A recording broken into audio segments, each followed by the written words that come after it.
Tonight kicks off another fantastic weekend here at Citizens Bank Park as we look back at and remember some of the greatest players in team history. Many of those who once put on a Phillies uniform will again take the field. And another much-anticipated addition will be placed on the franchise's exclusive Wall of Fame. But before we get to those that used to play, we'll take a closer look at one big piece that is still leaving his mark.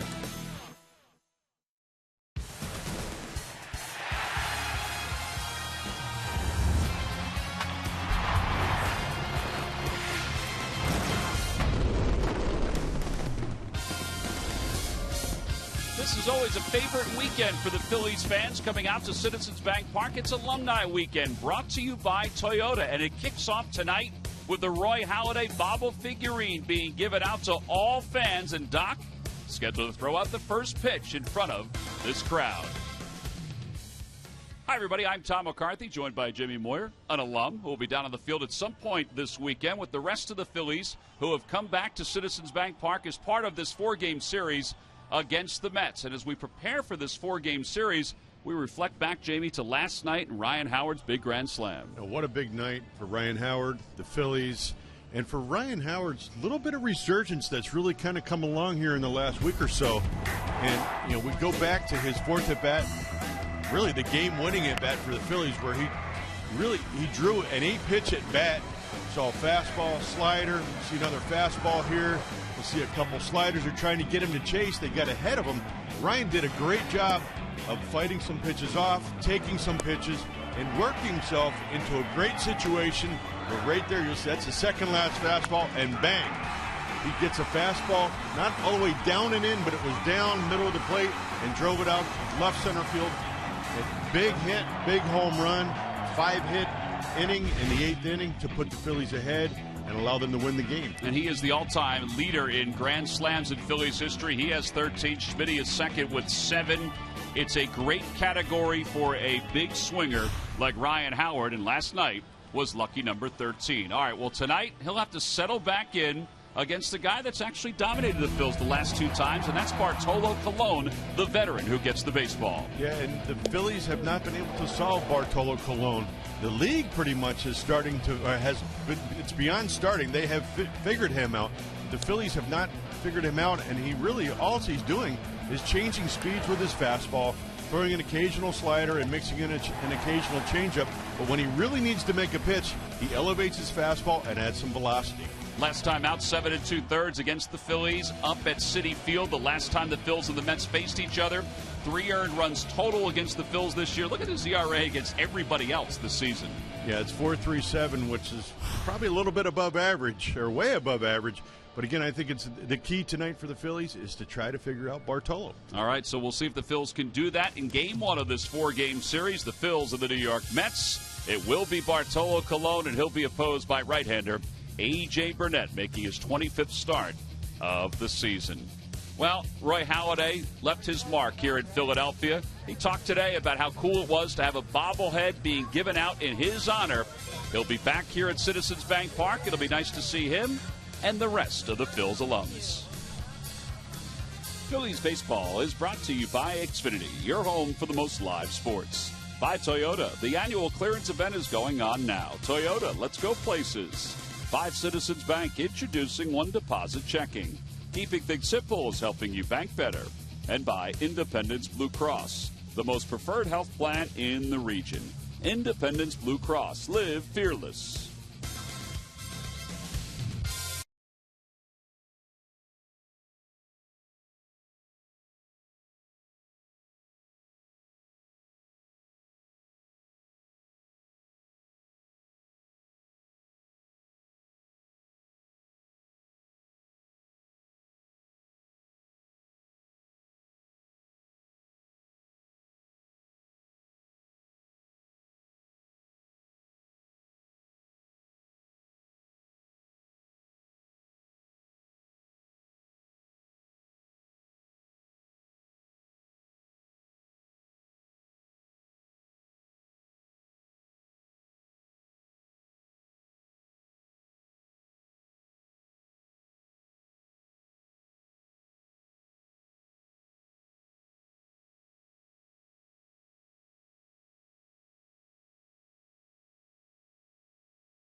weekend of baseball. A.J. Burnett's getting ready to get back out on the mound. His last outing was pretty short, so he's hoping to get back in and throw a few innings here tonight against the team that originally drafted him, the New York Mets. Let's take a look at the Mets starting lineup. It's brought to you by Xfinity, your home for the most live sports. Leading it off in right field, Curtis Granderson.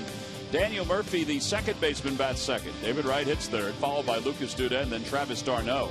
Kirk Nieuwenhuis is in left field. He'll bat sixth. In the bottom third of Juan Lagares, Wilmer Flores, and Bartolo Colon. And they'll face Phillies right-hander A.J. Burnett, who's 6-11 on the year.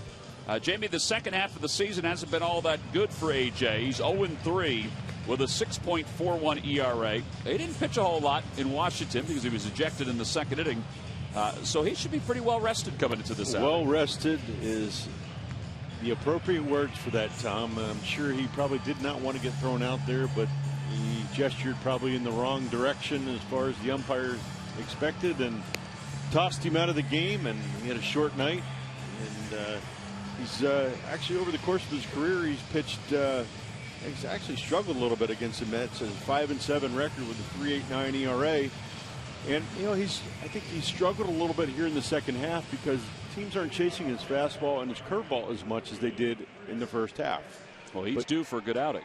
But A.J. competes, and that's what I like about A.J. He cares and he competes. 151 to the third innings so far this year. He's making his major league leading 25th start. And he's ready to go against Curtis Granderson. Granderson, a 224 hitter. The first pitch is in there, so we're underway. The veteran Mike Winters is behind the plate calling balls and strikes tonight.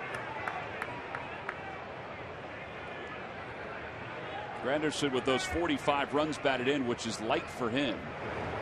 So is the 15 home runs. He was in the middle of this order at the beginning of the year, but he was really struggling. So they put him at the top to try to get him going. He had a quick spurt when he was initially put up there, but has cooled off recently. 1 ball, 2 strikes.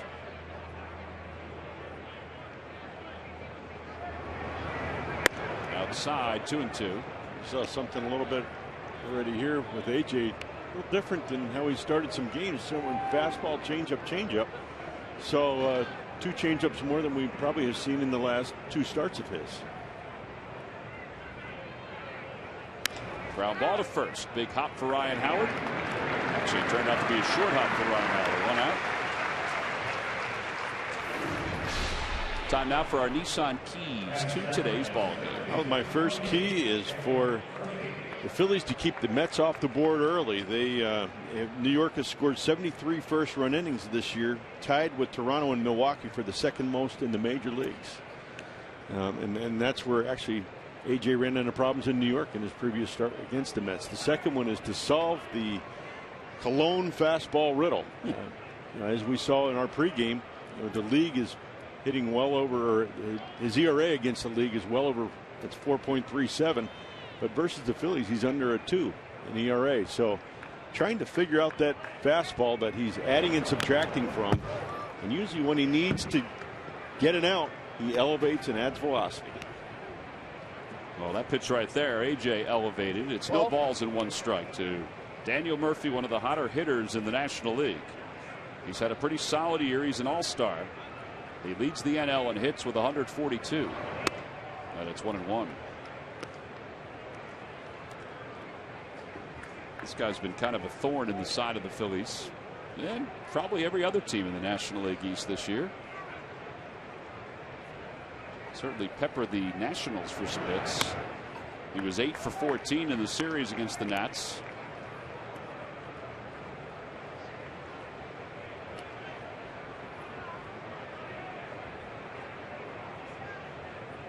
The 2-1 pitch.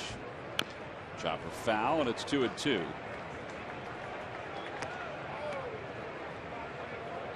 Murphy's hit in 5 consecutive games.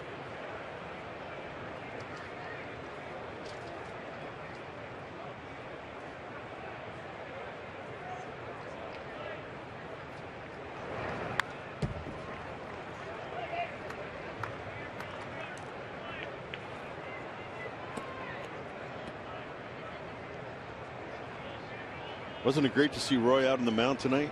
Even though it was the first pitch, I enjoyed that. It was great to see him out on the mound. It was great to see him in front of the microphone thanking the fans.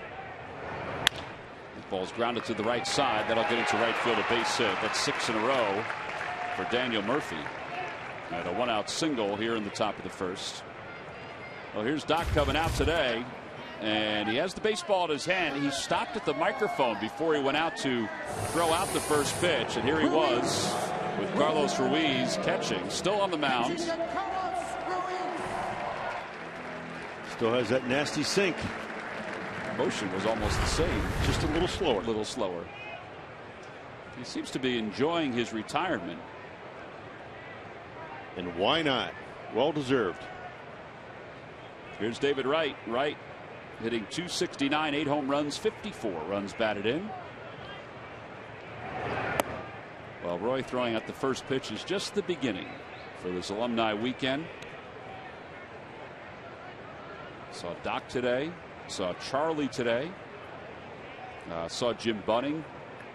He was at the ballpark earlier today. Milt Thompson was here. Breaking ball in there. 1 ball, 1 strike to Wright. Wright was 3 for 15 in the series against the Nationals.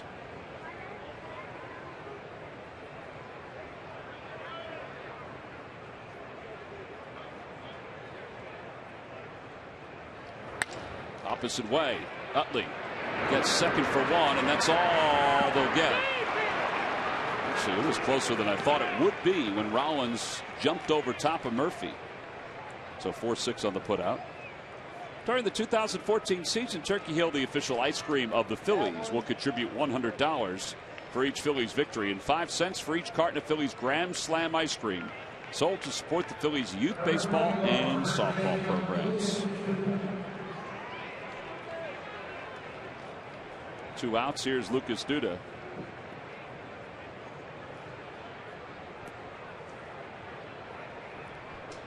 Duda overall .262, 20 home runs, 62 runs batted in. He has been flying by some career highs. But he takes inside. It's 1-0. Terry Collins said today that Duda will play tomorrow against Cole Hamels. He said we're at the point in the season where we got to figure some things out. And Duda really has been struggling against lefties, so he hasn't been playing a whole lot against lefties, but he'll play tomorrow against Hamels. Right goes. The pitch is hit in the air to right field. Marlon Byrd has room. On the track, makes the catch. No runs, 1 hit, 1 man left for A.J. Burnett. That's a nice way to start the evening for the Phillies right-hander. We'll go to the bottom of the first. It's the Mets nothing, and the Phillies coming up.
Their half of the first. Let's take a look at the Phillies lineup. It's brought to you by Xfinity, your home for the most live sports. Leading it off in center field, Ben Revere. Jimmy Rollins will bat second. Chase Utley hits third, followed by Ryan Howard and Marlon Byrd. Grady Sizemore is in left field batting 6th. Carlos Ruiz hits 7th. Cody Ashley will bat 8th, and batting 9th and pitching is A.J. Burnett. And They will face right-hander Bartolo Colon, 41 years old, 199 career wins. He's 10-9 this season, a 4.12 earned run average. He has given up the home runs this year. No question about that. In a big ballpark, too. Yeah, he had. I think he's given them up in spurts, but again, this guy competes with 3 pitches: fastball, slider, and a changeup. And for whatever crazy reason, he's 2-0 against the Phillies this year with a 1.84 ERA, and he's doing it just by locating his fastball, changing speeds down in the zone, mixing in, like I said in pregame, this occasional slider, changeup. But when he needs an out, he goes upstairs. Well, he'll face Ben Revere to start things off. Revere was 8 for 15 in the series against the Astros.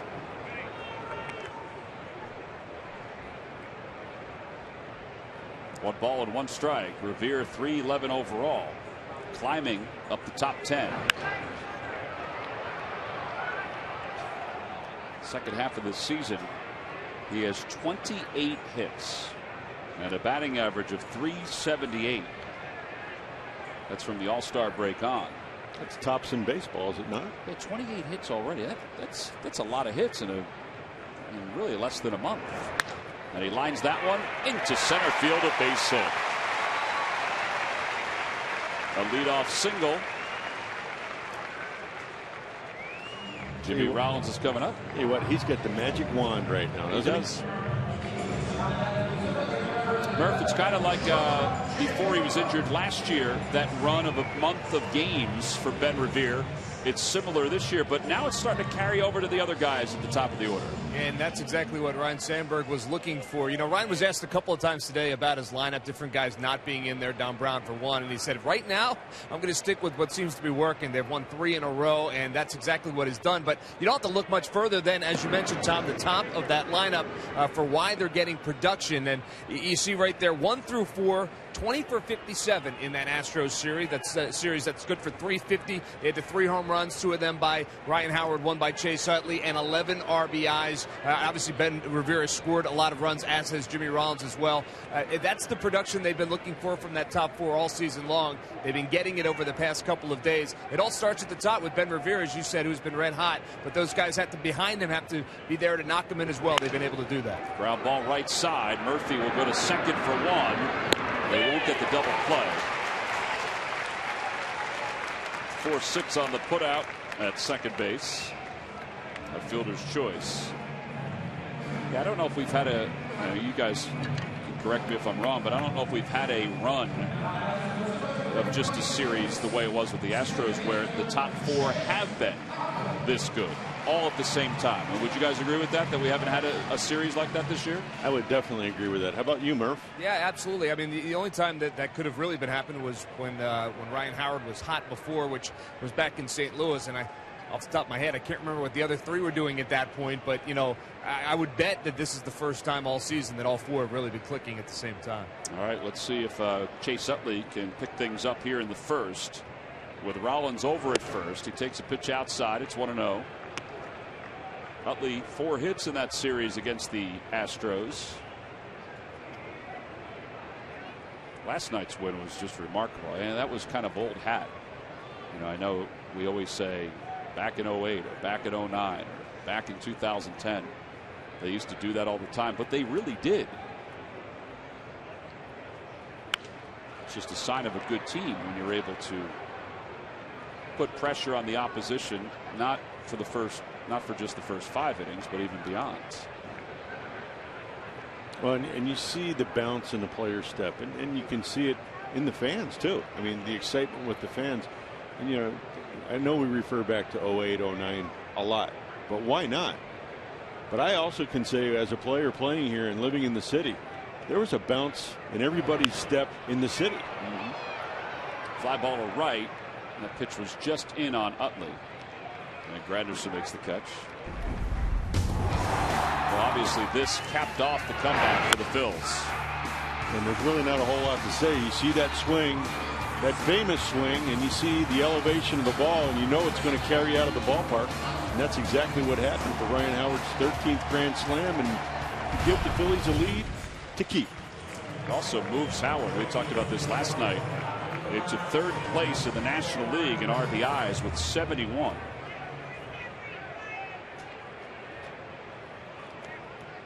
So 18 home runs, 71 runs batted in.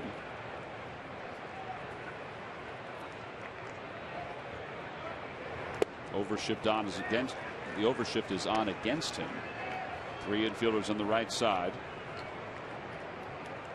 And Ryan Howard has been hitting the fastball very well as of late, and this should be a great matchup for him tonight. With Cologne, it's just a matter of catching up to the velocity that he's going to provide him.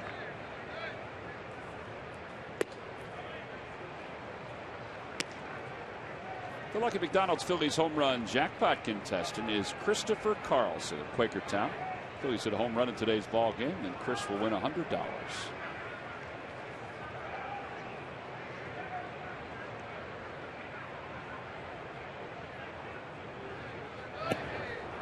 Howard went around on that breaking ball. It's 1-2.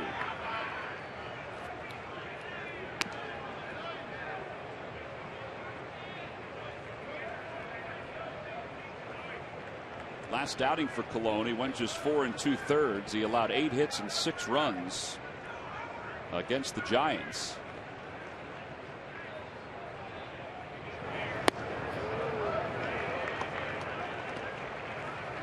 You look back at the box score of that game, and you wonder, well, why did the Giants have such success against him when the Phillies the previous start did not? Giants did hit 2 home runs, but they were kind of spraying the ball. Righties were going to right field, lefties were going to left field. He just struck out Ryan Howard, 81 miles an hour on that pitch. First strikeout for Cologne. No runs, 1 hit. And 1 man left will go to the second.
Reminder, Charlie Manuel will be inducted into the Phillies Wall of Fame prior to the start of the ball game. Alumni Day on Sunday. That's a 1:35 first pitch. Tickets can be purchased for the remaining 3 games by going to Phillies.com. Travis d'Arnaud takes a strike. It's 0-1. By the way, the Phillies had a great event today down at the Diamond Club honoring Charlie Manuel. Scott Palmer was the host. It wasn't a roast. It was a sort of this is your Phillies life, Charlie Manuel. And it was, you want to talk about laughter for about 2 hours? It was constant laughter the entire time.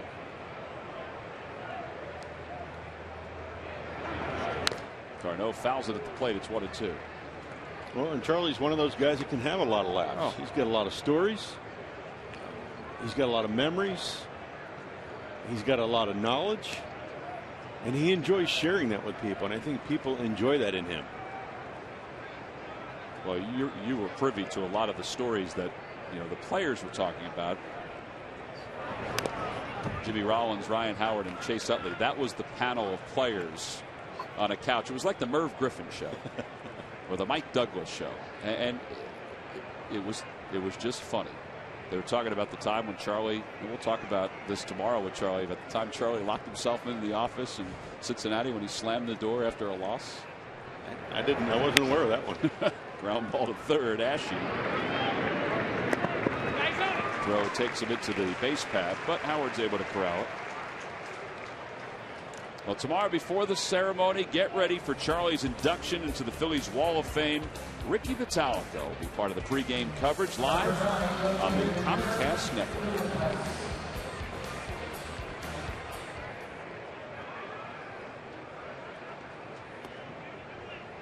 A lot of Doc jerseys here tonight. Here's Kirk Neuenhuis. He was 2 for 6 in the series against the Nationals. 1 for 2 yesterday. He came in late and a double switch, and he takes inside. It's 1-0.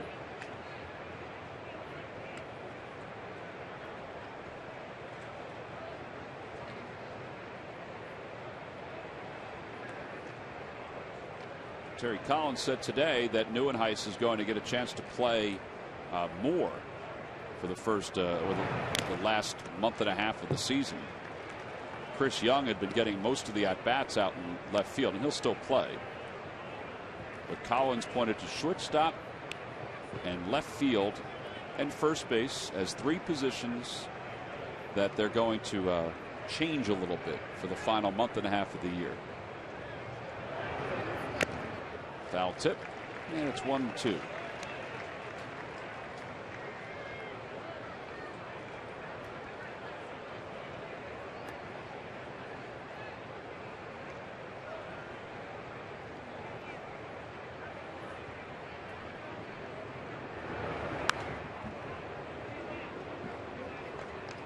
Seeing a little different approach tonight with AJ, especially with the left-handed hitters.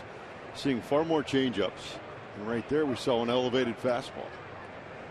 So again, and I'm a huge believer in this is going to benefit him hugely because of that right there, the curveball. He can work that curveball off of the high fastball. Yeah, so he's not throwing the curveball as often, but he can use it as sort of a put-away pitch. I mean, he'll set guys up, but use it as a put-away pitch also. Oh, yeah. I mean, there's a curveball, a backdoor curveball. It stayed in the zone the whole time, but he also has that great ability to make it short and drop it in front of the plate. And that'll be, for me, that'll be a pitch to use later on in the game, or if he has to make an adjustment to a hitter.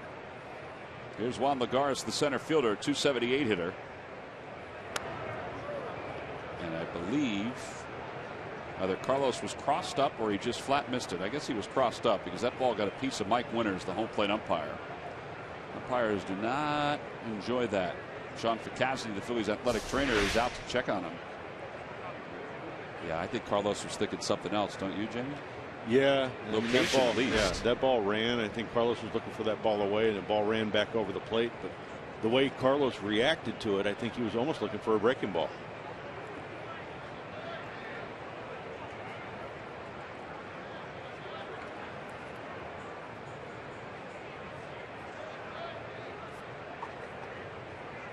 Mark Wagner, who is the second veteran. It's Winters and Wagner that are the veterans. Oh, in this look crew. how swollen that is already. Holy cow. Check that out right there.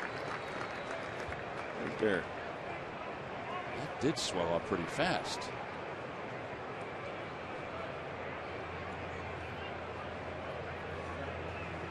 Catchers feel bad about that kind of stuff too. 1-0 pitch. Outside and low, 2-0.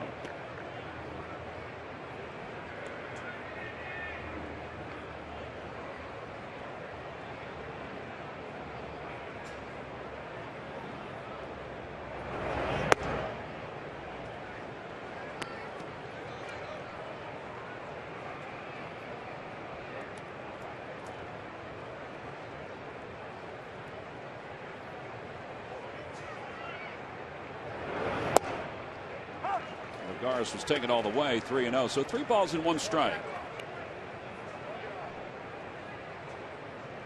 That really swelled up very fast.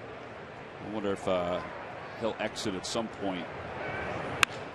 Ball's hit well out to left center field. Sizemore on the run. He's going to get there, and he makes the catch. Mets are retired in order here in the second. We'll check on Mike Winters in between innings. We'll go to the bottom of the second.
Third, Sizemore and Carlos Ruiz against Bartolo Colon. Mike Winters went in. Sean Ficasni wrapped up that arm. You can even see through the wrap how swollen it is.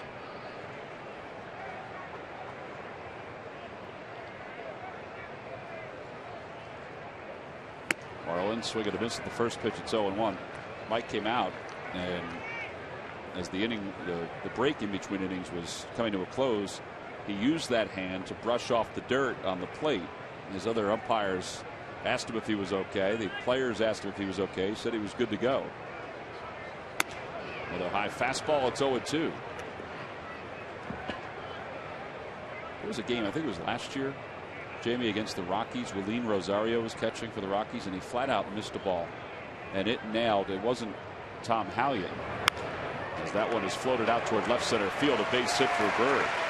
It nailed the home plate umpire, and Tom Hallion was the crew chief. And Tom came down, and he thought Willeen Rosario did it on purpose. There were some questionable calls, and he said, I mean, he was adamant about him having to, you have to catch that ball. That was no doubt an accident, the way that one went about. AJ talked to Mike Winters in between innings. Yeah, you would hope that a catcher never missed a ball intentionally. I don't think Willeen even that night did. I can't say I've ever even had anybody talk about that as through my years of playing. Grady Sizemore takes outside 1-0. Sizemore hitting .348 in the second half of the season. He has 24 hits since joining the Phils.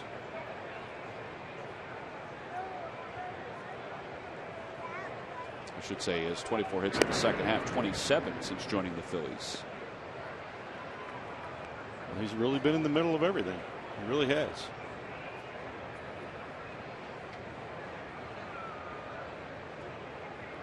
One ball, no strikes. And that one's pulled, caught by Murphy, and Bird will be doubled up. Not much you can do about that. A line drive double play. There are 2 outs.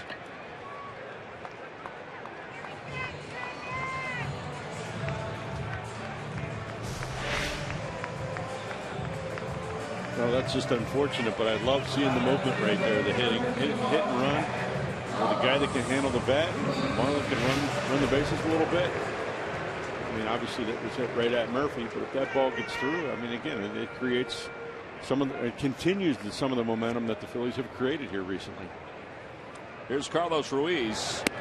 Carlos last night, or in the series against the Astros, started to swing the bat a little bit better, even though he only had 2 hits, and those came last night. He's had a good year against the Mets. He's hitting .400 against New York. In fact, 16 of his 72 hits have come against the New York Mets.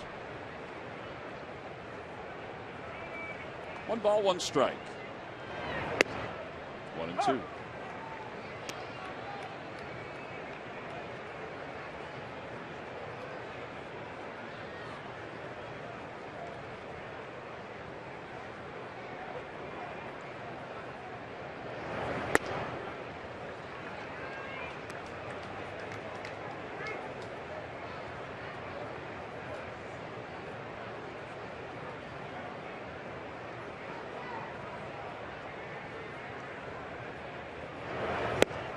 Called strike 3. Second strikeout for Cologne. Phillies go down quietly in their half of the second. No runs. 1 hit. Nobody left. A double play for the Mets. We've completed our first 2 here in Philadelphia to scoreless game.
Phillies.com. Go to the fence section for all the information, and please submit your answer on the subject line. Jamie, what pitcher was the last to throw multiple no-hitters in the same season before Doc did in 2010? Multiple no-hitters in the same season as Roy Halladay.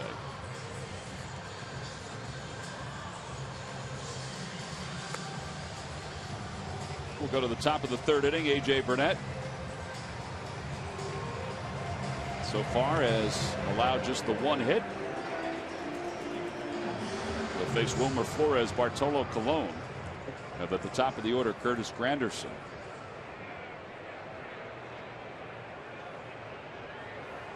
One thing we do know is that Doc and Don Larson, the only 2 to throw no hitters in the postseason.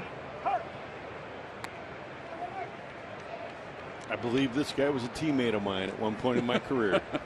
Can't you say that about everybody that we have as an answer? No balls and 1 strike to Flores. On the outside corner, it's 0-2. I'm not going to ask you anything more about this potential teammate, but after you give the answer later on, I've got some questions about this potential teammate. Okay. Former teammate. Chopper back toward the middle. Rollins will have to hurry. Flores runs pretty well, and he's thrown out.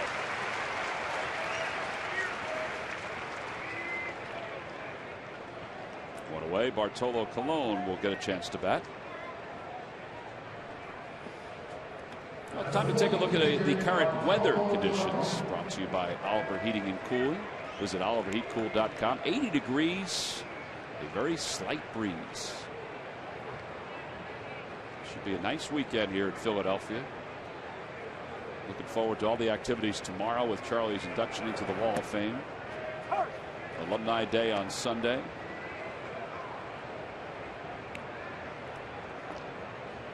Cologne, 2 for 42 in his career, or on the season, I should say.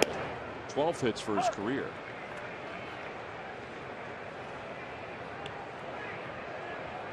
Jamie, I think you were a better hitter than Bartolo Colon. Just so you know, I'm going to go out on a limb and support you on that one. Wow, thanks, Tom. Yeah. 2 outs. I know I've taken some swings like that. I think that's the part I'm going to miss the most about Roberto Hernandez, are those swings. Watch his helmet right here. He's got a big league bat there. Nice looking grains on that bat. A little tighter grain. Here's Granderson. He grounded out his only time up. He's 0 for 1. Speaking of Roberto, is he not starting tonight for the Starting Dodgers? Starting tonight, I believe, wearing number 55 for the Dodgers. Dodgers are playing the Milwaukee Brewers in Milwaukee. Perfect timing. I think Kyle Loesch is starting for the Brewers. I wish Roberto well. Well, he had one of his better outings against the Brewers this year. He sure did. In Milwaukee. Was it 19 or 21 ground balls that game? Yeah, he wanted it. It was that game where he probably could have finished it, but they put Papelbon in to close it out. Right before it was his last start, if I'm not mistaken, right before the All-Star break. 3 balls and no strikes to Granderson.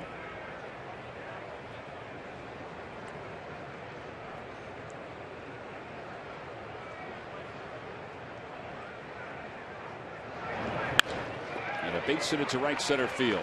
Marlon Byrd's going to try to cut that one off. Granderson runs well. He's on his way to second. The throw by Marlon Byrd not in time. A 2-out double. It's the 20th double of the season for Granderson.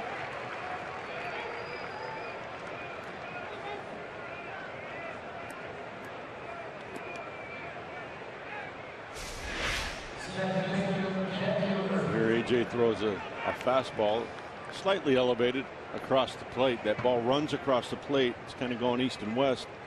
And Granderson, it's a long look at it. And he does like the ball middle to middle away, especially elevated. Well, here's Daniel Murphy, who singled his first time up. He rolled one through the right side.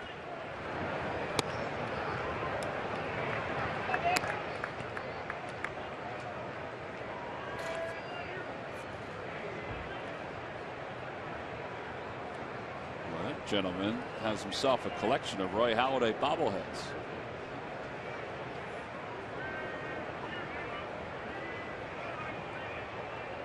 Ball, no strikes. Roy is scheduled to join us next half inning up here in the booth. You got any hard hitting questions for him? I'm thinking about it. We'll have some fun. Now, if we had like 6 innings with him, I think we could get deep into some conversation. That pitch was inside, according to Mike Winters. The changeup. It's 2-0. Doc and Mike Schmidt were up on the podium together on the couch during Charlie's event today, and they were funny.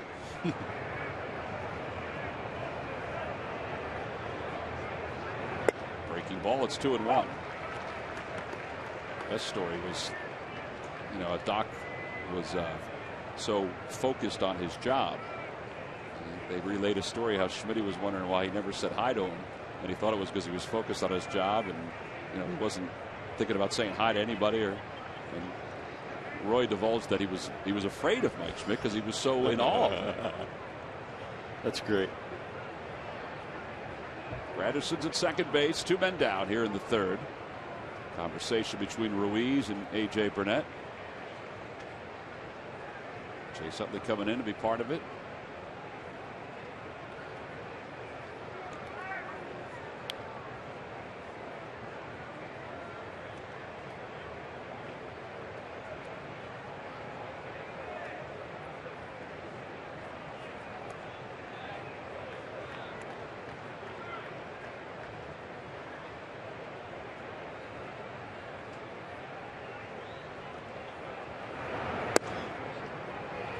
Couple of close pitches in this at bat, but it's 3 balls and 1 strike now to Murphy.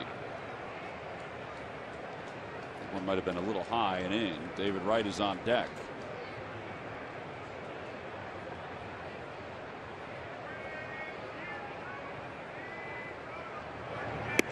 And ball 4.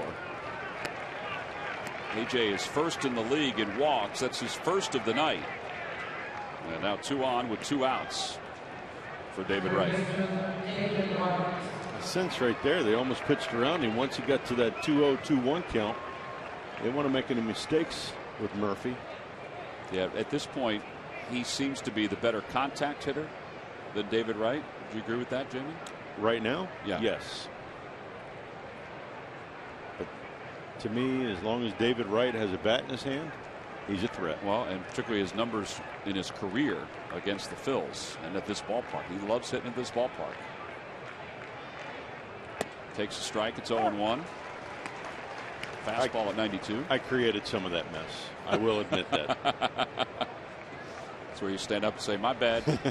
My bad. You know, with David, you know, he's one of those guys. For me, it was, you think you got 2 strikes on him, you got him set up, and you make a pitch, and bang, he's right on it. A big part of that is that he's so good going the opposite way, too. Yes, and with power.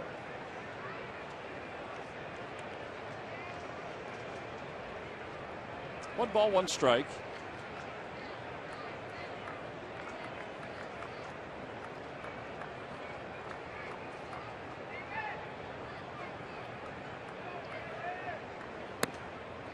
A little high again. It's 2-1. I say again because that's where he was with Daniel Murphy, with his fastball just a little up. That was his best fastball tonight at 93 as far as velocity goes.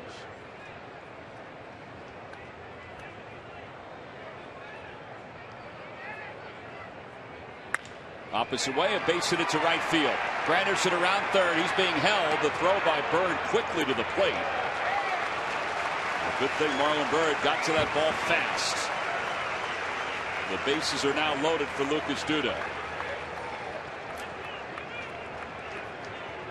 Well, that brings us to our Geico quote of the day on the importance of the series from David Wright. Games at Philadelphia are pretty important, so we've got to go in there and take care of business. You've got to try to avoid looking ahead and saying, hey, we've got this many games left and we're this many games behind. Win the game in front of you. I think you could say that about any game at any point in any season. But there has always been a rivalry between these two.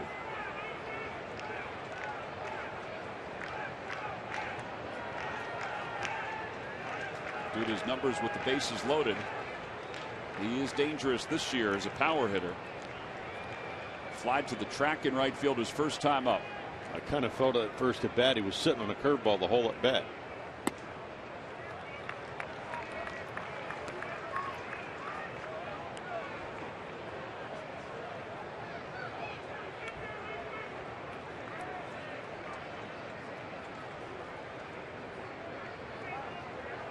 And the biggest difference in the last 3 hitters, actually now 4, is that AJ's not getting ahead in the count versus earlier in the first and second inning.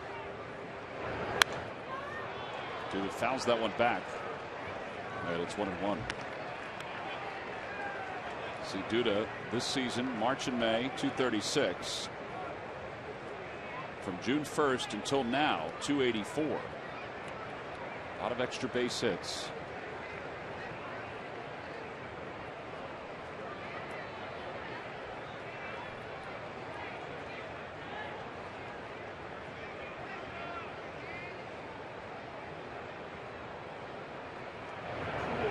Chopper right side. Utley comes charging in from the outfield. And Burnett's able to work out of this jam here in the third. No runs, 2 hits. He leaves them loaded. Roy Halladay's going to join us at the bottom of the third here at Citizens Bank Park in a scoreless ball game.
Ruiz doing the catching. Pretty nice sight, and Doc joins us up here in the booth. I thought that was really cool that you got in front of the microphone to say thank you to the Philly fans. Yeah, I found out that I was going to have that pleasure right before, so I was pretty excited. I kind of felt like it was like a flashback of Jamie Moyer out there. The first pitch or the speech? The first pitch. The velocity? Did we have a gun reading? I think you still might have been a little harder. Cody Ashley leads it off. He takes outside. But you no, were, but I you really were right there. I meant it. It's an unbelievable place to play. I really enjoyed it. I had a blast. Was it the perfect place, as it turns out, to finish off your career? It was. I'm glad it didn't go the other way. As much as I enjoyed Toronto, to be able to see how special this actually is when you don't have a crowd like that every day. Yeah. And then to come here, you don't take it for granted. And so I'm really glad it worked that way. It just meant so much more to me. 2 balls and 1 strike to Cody Ashley as we begin the third. And I got to play with Jamie, you know, who I looked up to a lot as a younger player. He actually asked me to breakfast once in Toronto, and it's the first time a veteran from another team had done something like that, and it really stuck with me. So I was excited to come back and see him. Did you say yes to the breakfast? Yeah, I did. I did. And the great thing is I didn't have to talk. Well, you didn't do a lot of talking when we were teammates, but you let your actions speak for you on the field, and that was what I respected. Yeah, I loved watching the game. And it looks like a questionable call from here, but I never liked the umpires anyway. Well, here we go. We'll see how questionable this one is for Mike Winters. How do you really feel? How do you really feel? Oh, they're great. They're all good. Yeah, that's that comeback sinker inside. About 3-4 inches off. And how many of those calls?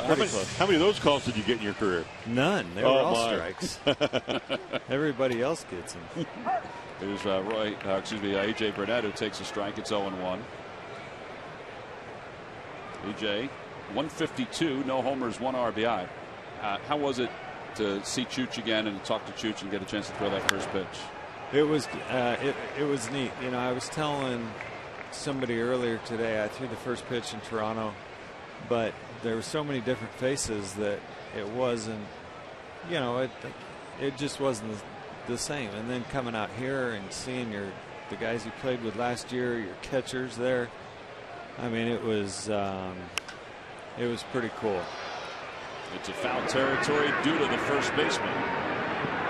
Makes the catch, and there are 2 outs. And I wasn't going to shake him off. He called the fastball away. I think I left it middle. But you got it to your motion a little bit, though. You got it to the whole muscle memory. Yeah, I was just going to flop it up there, and he sat down and gave me a sign, and all of a sudden it's like, okay. Well, here's Doc's numbers with the Phils in 103 starts, 55 wins. Of course, the Cy Young in 2010. The perfect game in the no-hitter in 2010 as well. Those are 2 memories, obviously, that you'll never forget. The fans will never forget. Both the perfect game in Florida and then the no-hitter here in the postseason. Yeah, and you know, it's one of those things where you really enjoy it while you're doing it. And it's funny, for me, the best games I ever pitched, you're almost in like a trance-like state, and I'm sure Jamie can attest to this, where there's nothing outside that bothers you. And it's very relaxing. It's just calm, quiet. Wow. You know, it's simple thoughts. It's the games where you're thinking about everything, and it seems like it's taken forever. Those are the ones that usually turn out pretty bad. I'll tell you, if you were calm during those 2 games, there was nobody else in this ballpark that was calm during those 2 games. I tell people all the time, it's easier out there when you feel like you have control than it is to watch. And you know, you have to play with some sort of indifference, I believe. You know, and I didn't. I didn't have that I gotta do it feeling. You know, it was just, I'm going to go out there and try and make my pitches and let it happen. You know, it didn't affect me whether I was going to get it or not. And I think that made it easier to do. Ben Revere with his second hit of the night. So he's at first for Jimmy Rollins, who's so far tonight 0 for 1 at fielder's choices last time up. Well, there's somebody that I know helped both of us. Yes. And we think we have a great what can I say, great memories of him. Unfortunately, he's passed, in Harvey Dorfman, I think, and you can obviously speak about it. You guys were great friends, but he's really helped you on the mental side of the game. He has, and I tell kids all the time, I hand the book out. He's by far the biggest reason my career changed. And when I hand out the book, I said, not only do you need to read the book, but you need to become the book. And that's really the way I looked at it. You know, I looked in those pages and I felt like this is what I need to become. This is how I have to act. This is what I need to do. And it made a huge difference for me. And, you know, everybody says that I'm not smart. I'm just regurgitating what Harvey taught me. You know, I just memorized it. But it really, I never had an idea of the mental side of the game until I met Harvey and found that first book and started talking to him, and then it was like the light went on, and what a difference it makes, you know, knowing what you can control and what you can't, and being in the moment, you know, simple single thoughts, simplifying.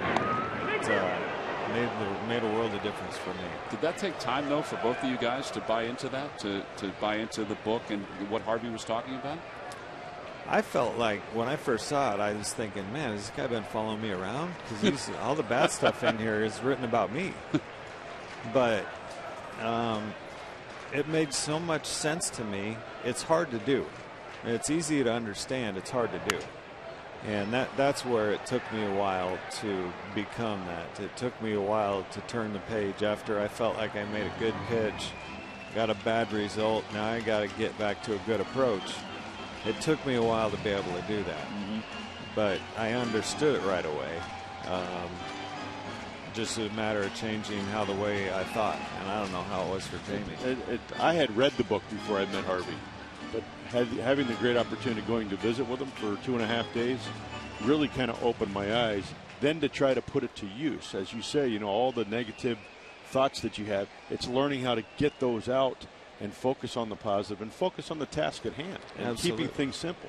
Absolutely. I mean, I used to look at all the spots that I could miss. You know, it was like I could miss right over the middle of the plate. He hits a homer.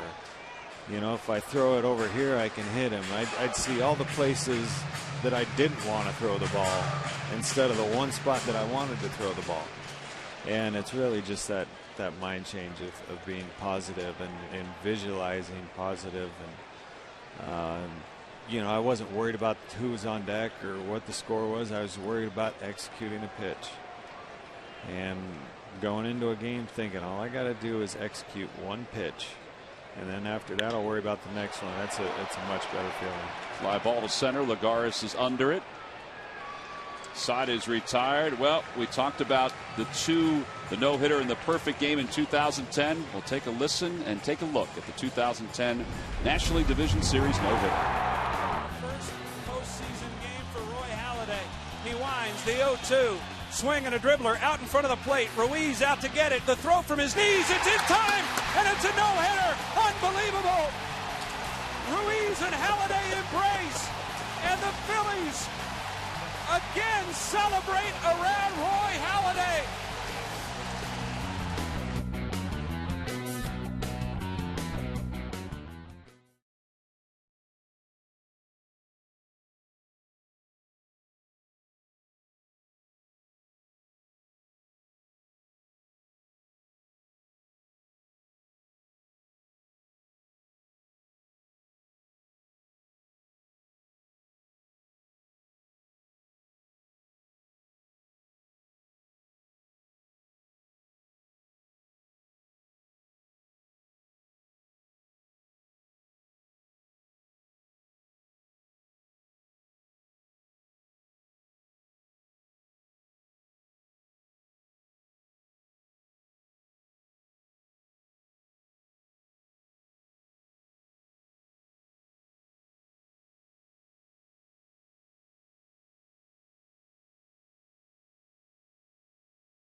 Goes back to work against Travis d'Arnaud.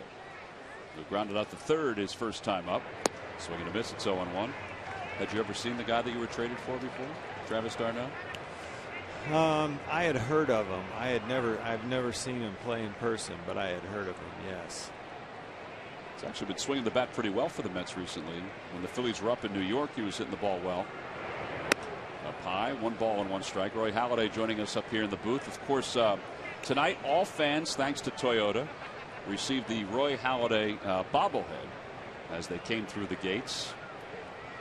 And I would think it's a great honor for anybody to have a bobblehead of their likeness. It is. It is. You know, I did a little tour with it yesterday on its way here. Yeah, and I saw you had a little mishap. Yeah. So I'd like to present you with a new brand new right. Yeah. So a brand new right arm. Yeah, brand new right arm.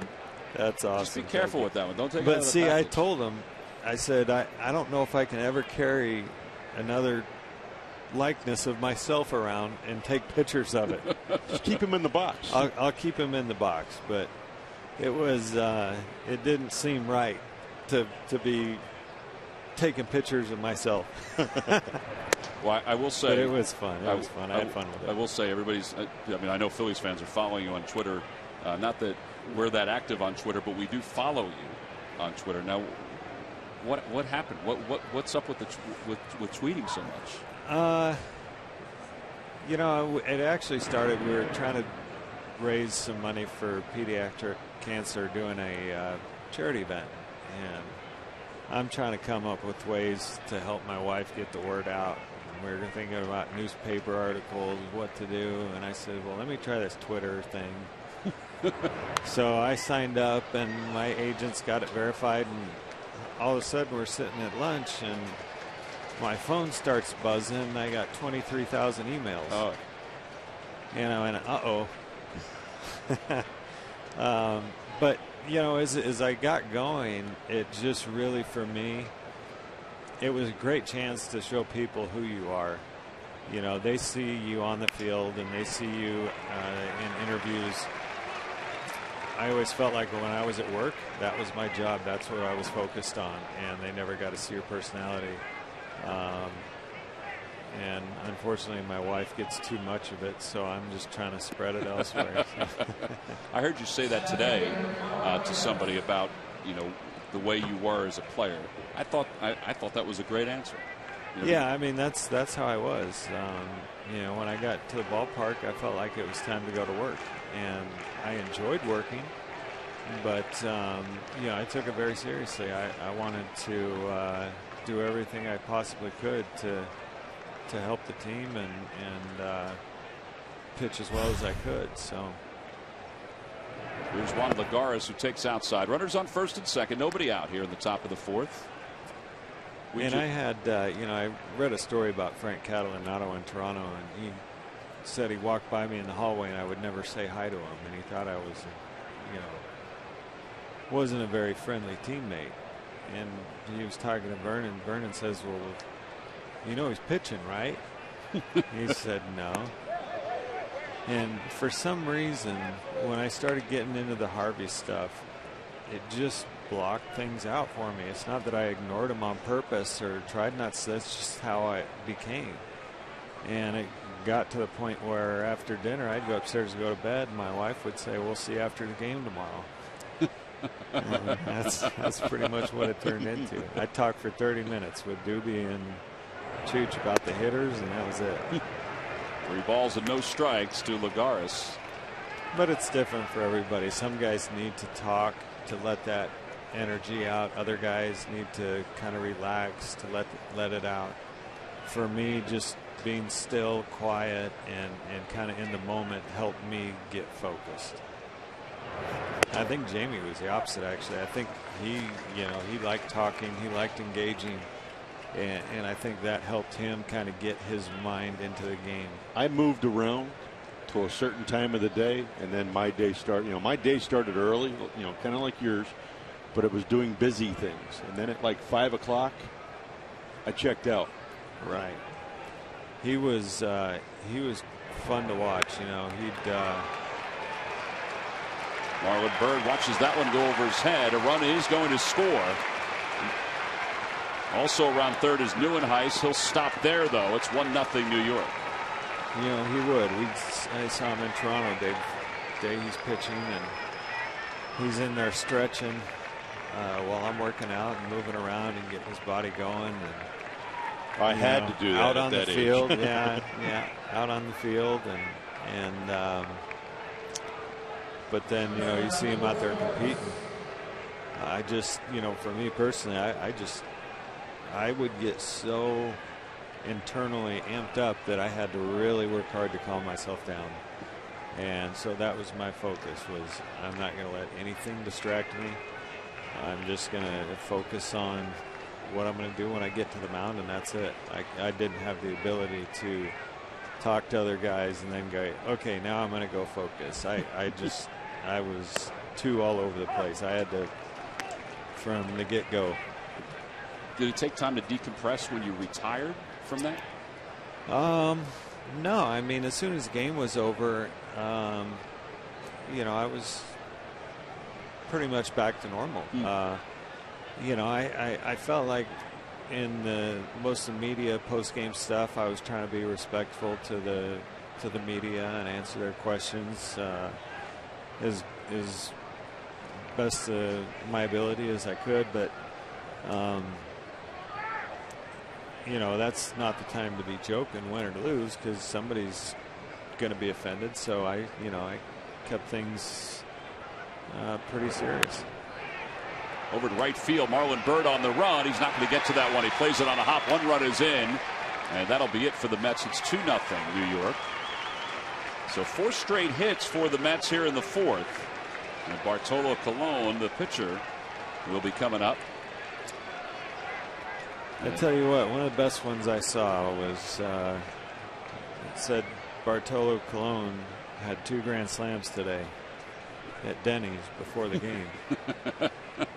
I saw that. I almost fell out of my chair. I think he laughed about it too. Yeah.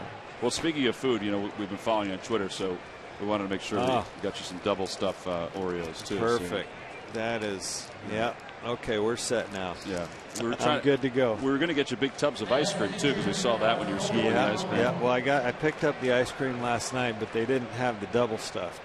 So now the key though is to still twist and put 2 together. Then you got a mega stuff. Double. Colon bunts at it and misses. It's no balls and 1 strike. I always loved watching AJ in Toronto. He just was such natural good stuff.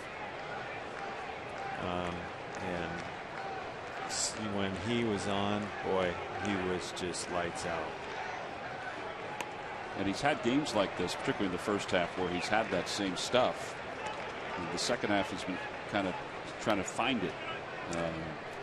Yeah, and fortunately, I think that's a part of the getting older. It's hard to stay loose that long the older you get. You try and do anything you can, whether it's getting on a bike, heat pack, stretching in between innings, something. But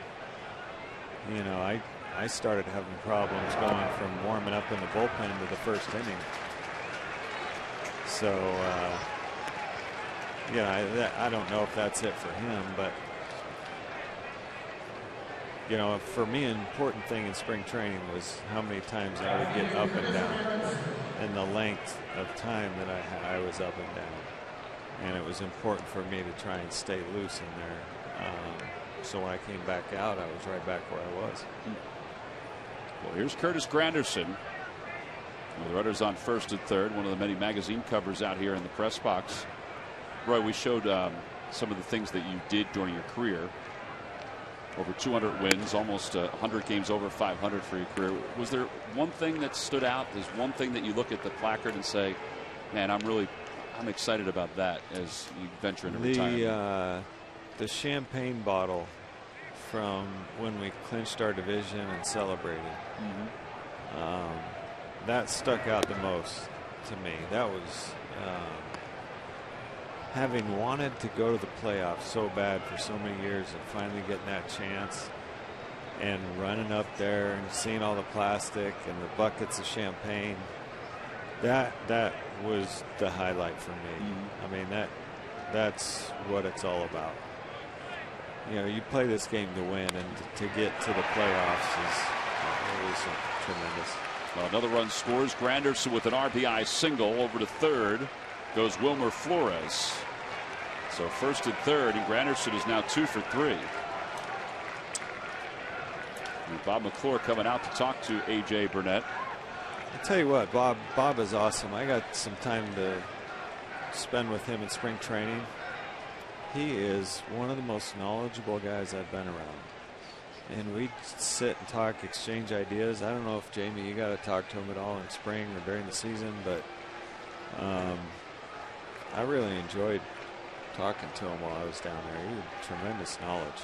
Yeah, I've chatted with him a little bit, and I really have enjoyed my conversations with him. Yeah, and he's open to ideas, and he also hands out ideas. It was a great conversation, a lot of fun. I didn't know much about him before he came over here. I knew he'd been a pitching coach, but wow, what knowledge. Did you enjoy that at spring training, being a guest instructor? I did. You know, I didn't know what to expect when I came in, and it was great for me because I didn't know what direction I wanted to go after baseball. You know, do I want to coach? Do I want to, do something in the front office, or do I want to? That ball off the glove of Howard will produce another run. That's going to be another base hit. So Murphy's aboard. It's now 4-0 New York. You know, do you want to be in the booth and announce what do you want to do? And I went there for 4 days, and after the first 2 days of talking to some of the younger players, I knew 100% I wanted to work with younger kids or pitcher. It doesn't matter what age, but I want to work with them, talk about the mental aspect, talk about the mechanical aspect. Just teaching and talking, and I love that part of it, and that was for me it just was a thrill. Chopper out to short. This might be 2. Rollins flips to second for 1. Utley with the bare hand and the flip over to first in time. His side is retired. 4 runs score in the inning. Doc, it's a pleasure. Thank you very much. Real I good appreciate to see it. Enjoyed being here, Jamie. Great to see you again. All right, Roy Halladay, our guest up here in the booth. The Mets score 4 runs in the inning. We'll go to the bottom of the 4th inning. It's 4-0 New York.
By Xfinity, your home for the most live sports. And by Chevrolet. Visit your local dealer at ChevyDealer.com. Up in the Fanatic Attic, plenty of things to see during this alumni weekend and throughout the course of the season and even the offseason. We'll go to the bottom of the 4th inning. All right, Jamie, Phillies got some ground to make up here. Down 4-0. A.J. Burnett allowed 4 runs on 6 hits in the top of the 4th, and now the offense, well, they need to try to get back in this ballgame. Yes, they do. Well, that was a great conversation that we had with Roy. I felt I enjoyed it. I had all of a sudden lost track of the game. Well, he opened up about just even the way he was as a player and the way he handled things, and I heard part of it even today when he was talking with Mike Schmidt and Charlie during the ceremonies for Charlie down in the Diamond Club, and it was really interesting and enlightening to listen to. Yeah, I enjoyed listening to the perspective and how he viewed things. And I agree with the majority of what he said, or actually I agree with all of it, but it's the way he did it. Yeah, and it's what allowed him to have the success. Well, it is funny when he said that you were totally different than him on game days. I remember Roy, I didn't talk to on game day. Jamie, I talked to on game day. Yeah. 1 ball, 1 strike to Chase Utley. And he fouls it back. It's 1-2. Toyota Major League Scoreboard. Big series for the Atlanta Braves against the Nationals. And they've jumped out to a 6-0 lead. The Braves have lost 8 straight. A.J. Upton, a home run, 2 RBIs. They need to get, at least from their standpoint, back within reach of Washington in the division. Utley pulls that one over the glove of Murphy into right field. He broke the back, but he gets a base hit.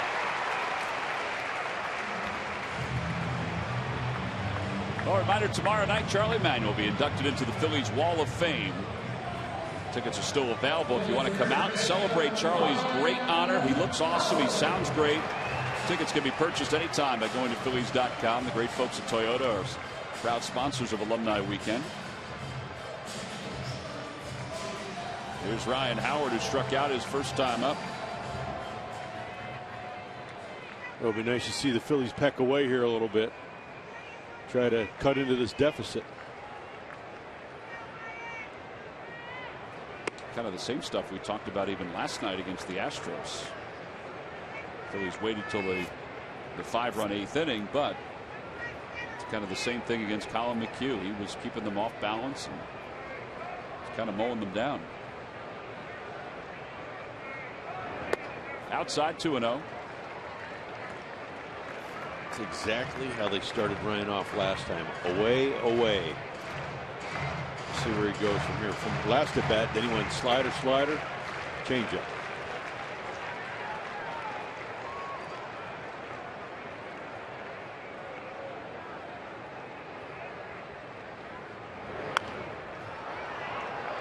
Came back with a slider there, and he fouled it away. It's 2-1.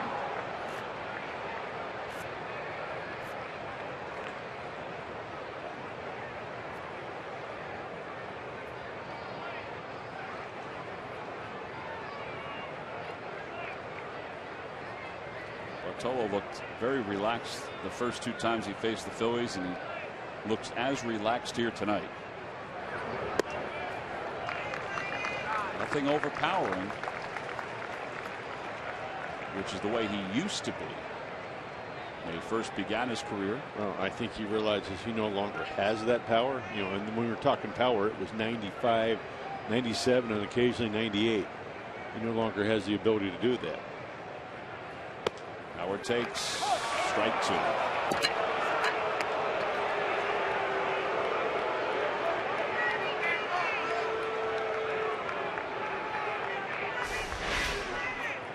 Whatever Mike Winters said, he made Ryan Howard laugh. That ball is up and out.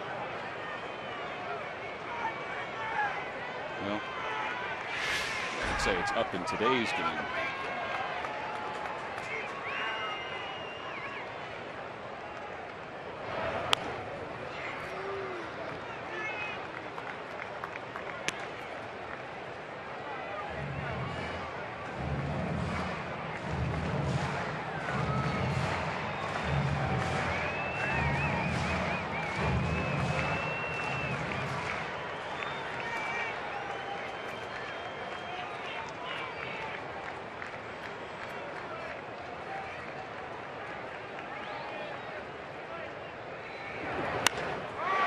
Center field. Lagares on the run. Out toward the track. To the wall. He has room.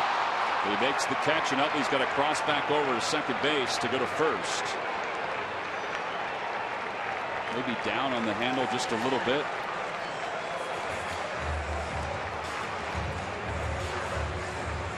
One out.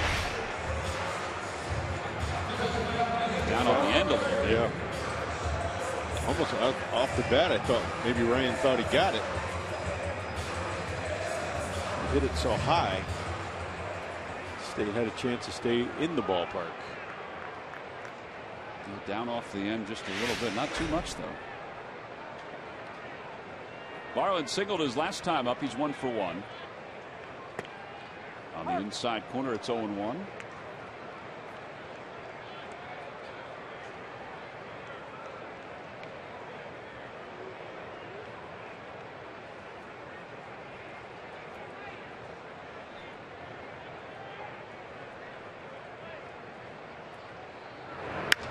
Out towards center field again. Nagaris again has room. Makes the catch right at the wall.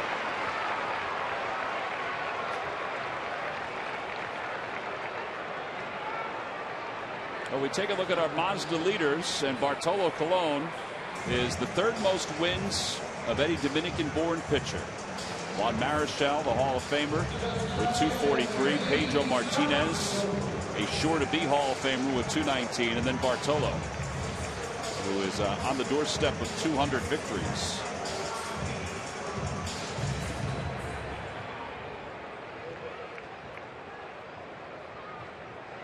Jamie, the Phillies are just a gentle breeze away from having 3 runs. Got to get it to a smaller part of the ballpark.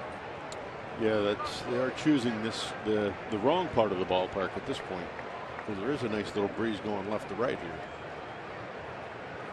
No balls, 1 strike to Sizemore. Utley at first.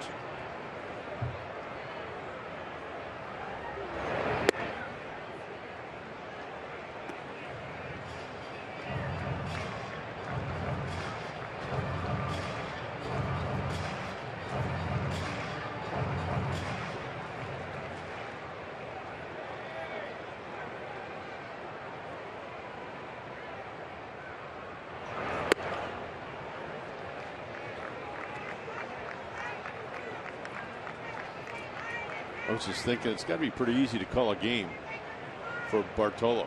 Diarno, I think, has used more than 1 finger about 5 times in this game. Otherwise, he's just used his pointer finger.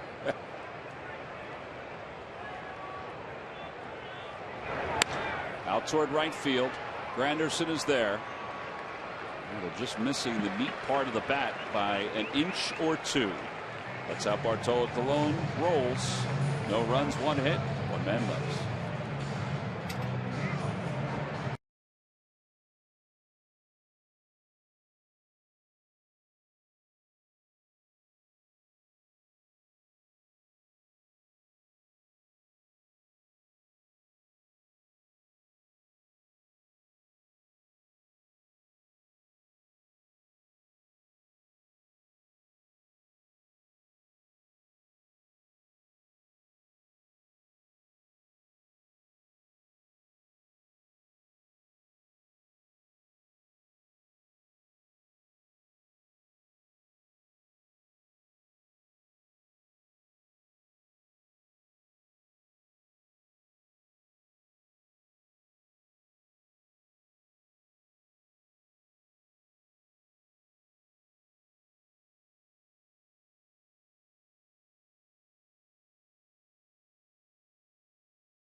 Weekend brought to you by Toyota.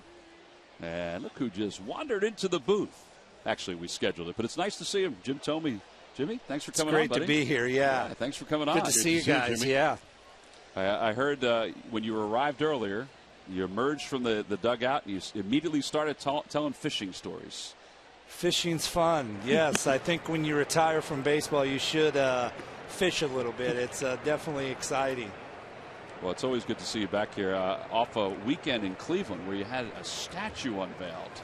Pretty amazing. You know, I have to say, kind of a surreal, humbling moment. You know, I don't think you play the game to ever think about getting a statue. And when you do, when the organization, you know, grants that to you, it's just very surreal and very humbling. I was just overwhelmed, no doubt. We saw some of the pictures coming out from the weekend. You know, the bat pointed out, all the people that were taking photos in front of it with you. I mean, all the people that were probably closest to you from a baseball standpoint. Charlie, John Hart, all those guys. Charlie was there, Mike Hargrove, John Hart, Mark Clark, ex-teammate, Richie Sexton. You know what? It was just a special weekend, and I have to say the whole organization from Cleveland did a fabulous job. It was pretty exciting. Well, it's 3 balls and 1 strike to Lucas Duda here in the top of the 5th inning with the Mets on top 4-0. What a great view. I've never seen this view from this point. It's definitely just an incredible view. You see it from behind. You're always down on the field looking at it from that angle, but to see the city and how gorgeous this park is, it's good to be back. Get your glove? No. That one just went right over our heads. My glove retired about 8 years ago. I became a DH. So. Well, you had to bring it back for a couple of games when you get back to the Phillies. That's right. Well, we were fortunate enough to have so many of your great memories here. 400th home run. Even your last year when you hit that game-winning home run against the Tampa Bay Rays. I mean, goosebumps, you know, to just think about some of the home runs that you hit. You know what? There's so many special moments. Even at the Vet, you know, my first year here playing in the Vet, just the whole aura of Philly, and that was special.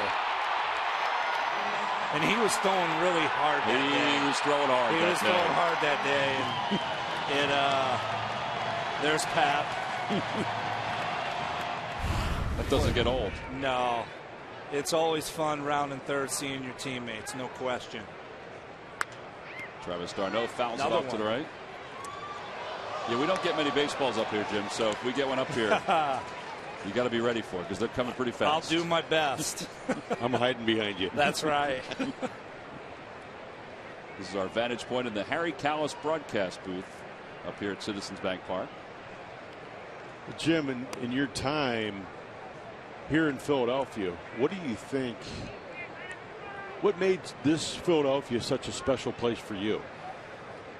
You know, I think what made it special for me is when I stepped away from Cleveland and I had known Cleveland all them years, and to come here. Oh boy, that ball's hit well. Travis d'Arnaud, solo home run.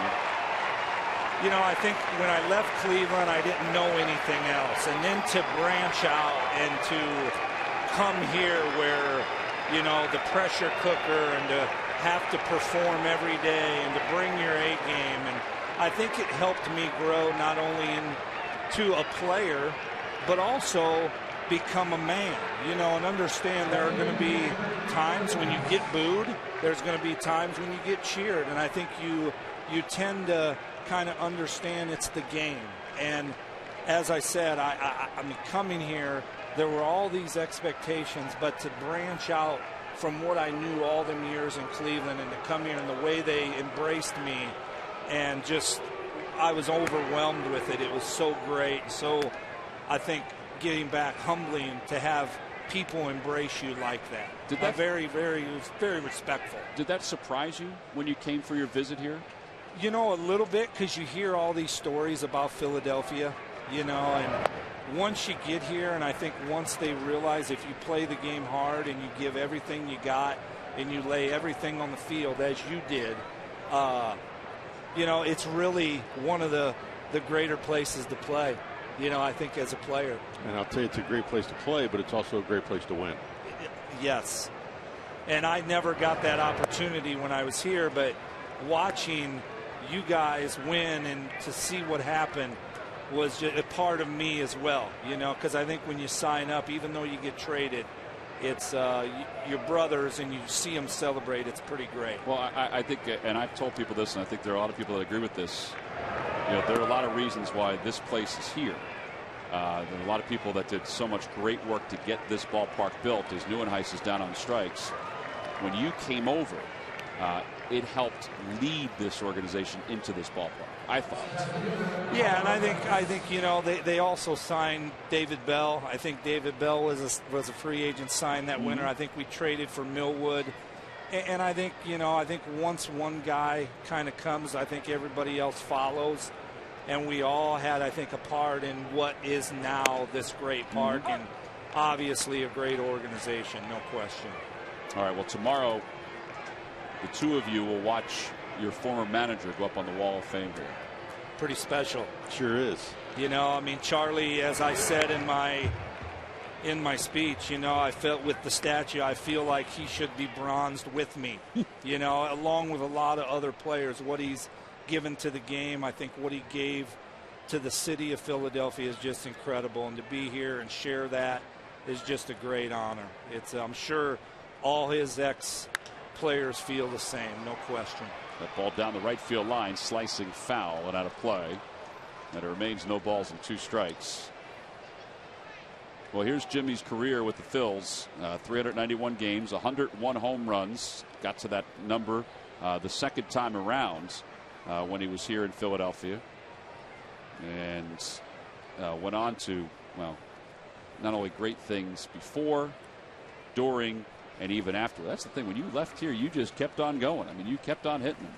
You know, and I think being a DH really helped that. You know, as you age, I think not going out on the field every day, but being able to extend my career, I think the DH really did that for me and helped me out. But also, I think driving yourself, when you age, you smarten up a little bit just about routine and knowing what it takes to prepare every day and not over preparing, I call it. I mean, I'm sitting next to probably an example that did that for years and beyond. And it's definitely pretty fun to finish your career like that through your mid-40s. Well, Jim, we are excited that we got a chance to be part of that career. So thank you very much. Thank you, guys. Appreciate it. Good seeing you. Jim Thome, our guest up here in the booth. It's going to be a great weekend here in Philadelphia. Time to get some runs when we get back here in the bottom of the 5th inning here at Citizens Bank Park.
Carlos Ruiz swings at the first pitch here at the bottom of the 5th inning, and Juan Lagares will track it down into the alley in right center field.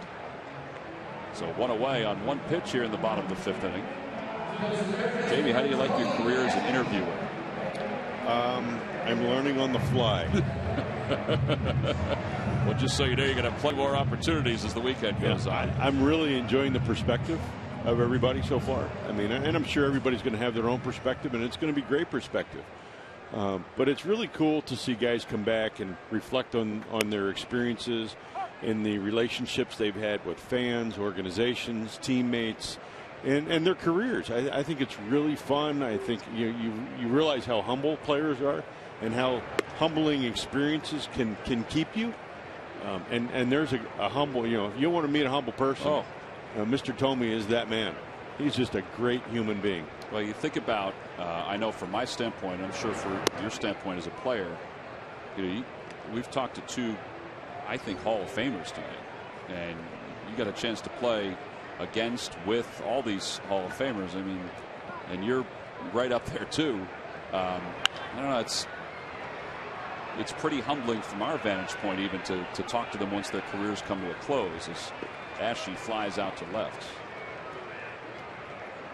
I mean, those guys were, as you said, adding great perspective on things in the two segments that we had here tonight. Well, and it's interesting because when you're either playing across the field with a guy or as a teammate, in Roy's case, I never really knew him as an opponent. I mean, I only knew him as an opponent until we became teammates. Yeah.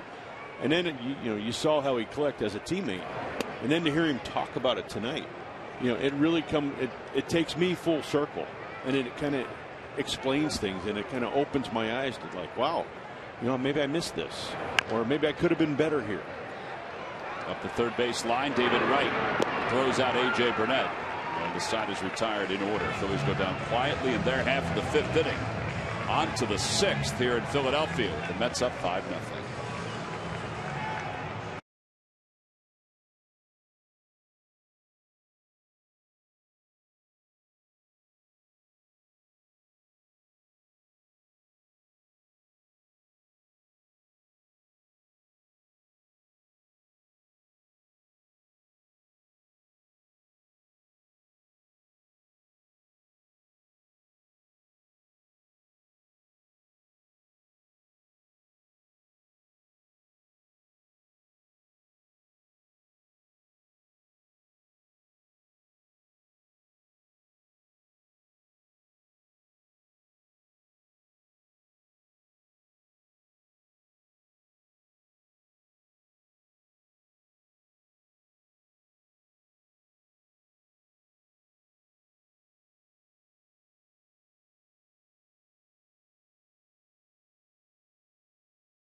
It's the beginning of July.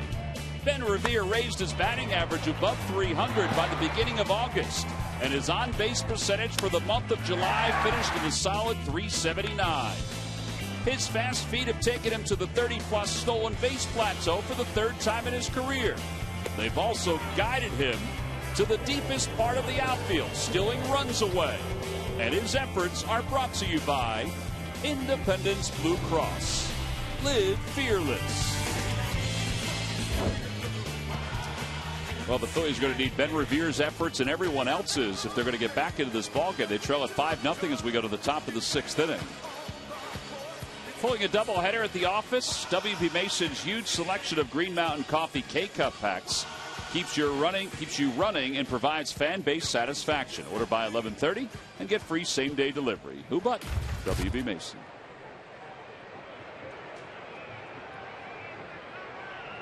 Wilmer Flores will lead it off. It'll be Flores, Bartolo Colon, and Curtis Granderson.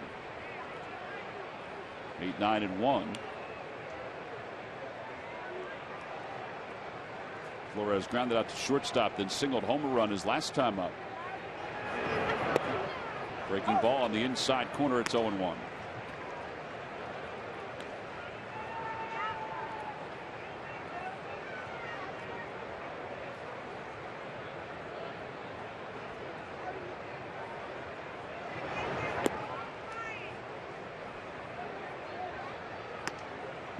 Well, as far as A.J. Burnett's concerned, Jamie, it seems like he's at times is sharp and other times is still trying to find or fine-tune that sharpness. Yeah, if you look at some of his recent games, it seems like it's one inning that changes his game, and it's it has been unfortunately been on the short side, where he's given up a couple runs, gotten himself in trouble, had to throw a lot of pitches, and it's had an effect on the rest of his game. He's up to 95 pitches with nobody out here in the 6th inning. Where on the flip side, Cologne's just kind of breezing right through this. A liner out toward right field, and it's going to drop in front of Marlon Byrd. And Flores has 2 hits. An update from out in Milwaukee on a Toyota Major League scoreboard. Ryan Braun, double, a run scored. The Brewers and Roberto Hernandez lead the Dodgers 2-0. He's at the top of the 2nd.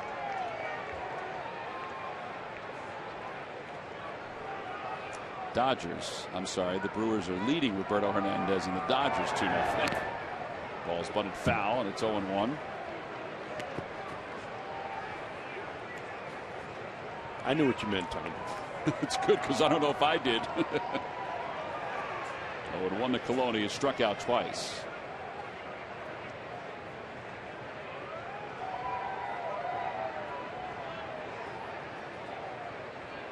Swing and a miss. It's 0-2.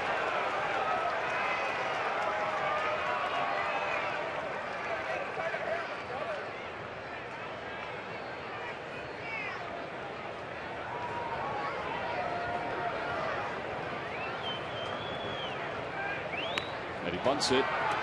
Foul. Another strikeout. Cologne has struck out for the 3rd time.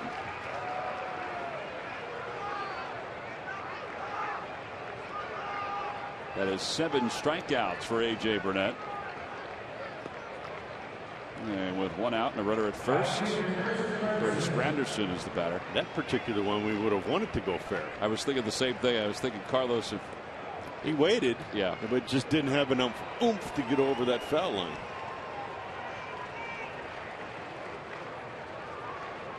Granderson has doubled. He has singled. He's grounded it out. He has an RBI tonight.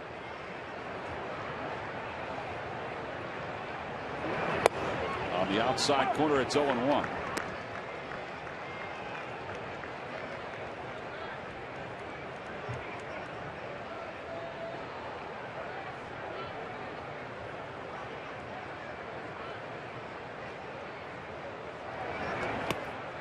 Two.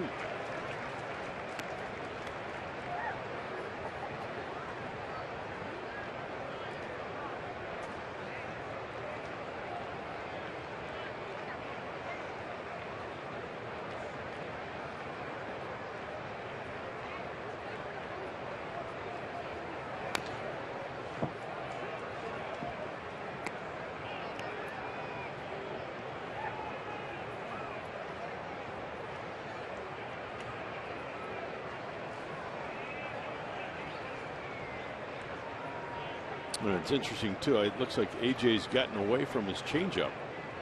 After about the 2nd inning, he's only thrown 2 more changeups to the lefties, and I thought that was a very effective pitch for him early in the game. I like that fastball right there to get him off the plate. Daniel Murphy's on deck to count 1 ball and 2 strikes.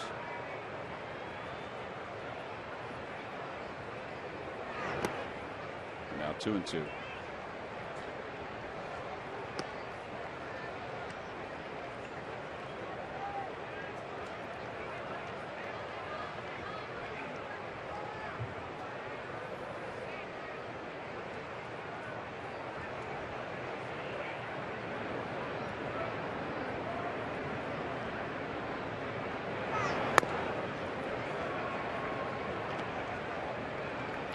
Ryan Howard's over at first base saying, I think that was a strike on me early.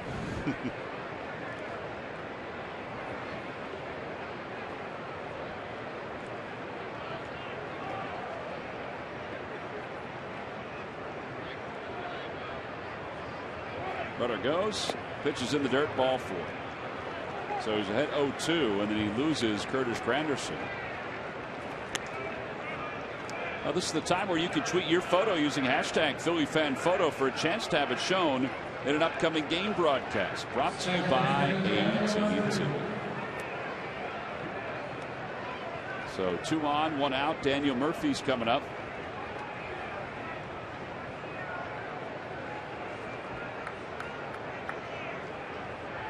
Since the All-Star break, the team with the best record, or the teams with the best record in the National League East over that 20-game span, the Nationals and the Miami Marlins, both at 11-9. Then the Phillies 10-10. The Mets at 9-11, and the Braves at 7-13 since the All-Star break. Part of that is because they lost 8 in a row on the road trip. Inside, no appeal, no swing, 2-0.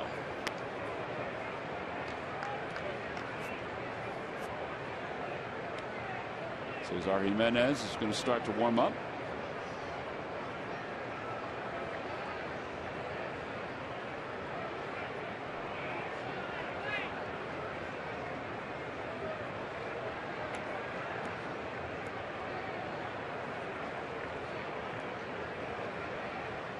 Now East against the East, the Mets are actually a game over 500. They played less games than the Phillies against the National League East. The Phillies are 21-30. 9 games under. For the Braves, 28-21 against the National League East. That's because they're 7-3 against the Washington Nationals, and they're leading tonight. What are the Phillies, 1-9 against the Mets this year? Did I read that? 1-9 today? I don't think it's 1-9. It's under 500, 4-8. 4-8. They're 1-5 here at home against the Mets. That number jumps out. 3-3 at Citi Field. Boy, 1-5 against the Mets here.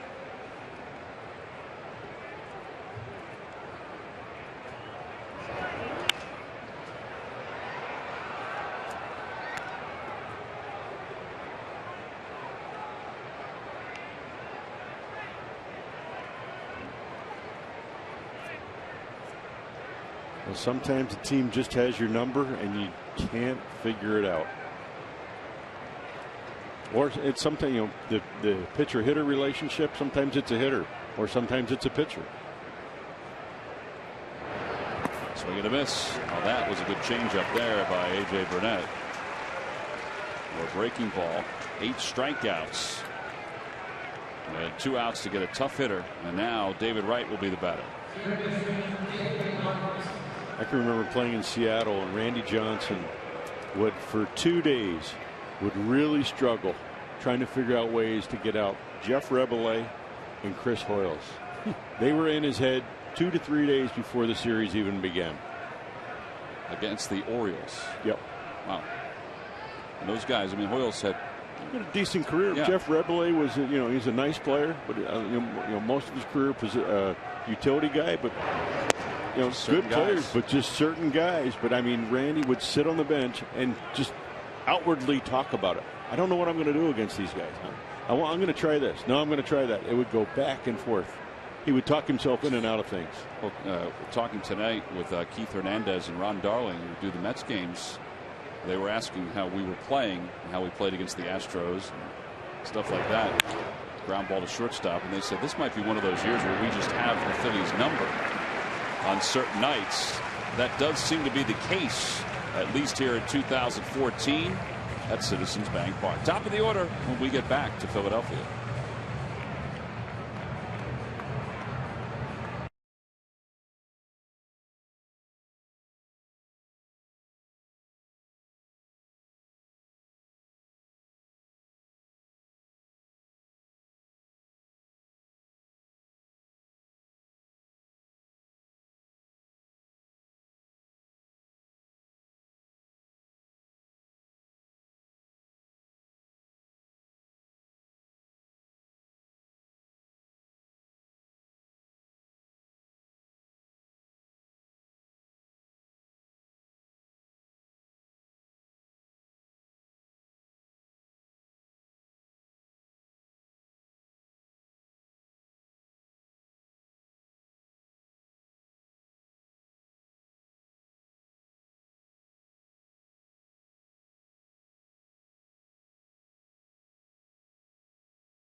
Bottom of the 6th inning here at Citizens Bank Park. The Mets on top 5-0.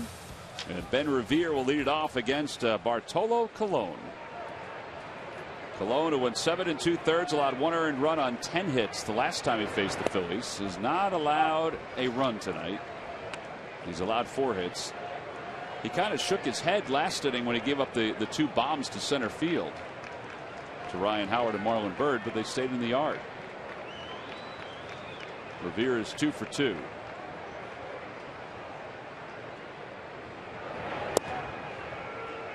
Oh, 0-2 to Revere.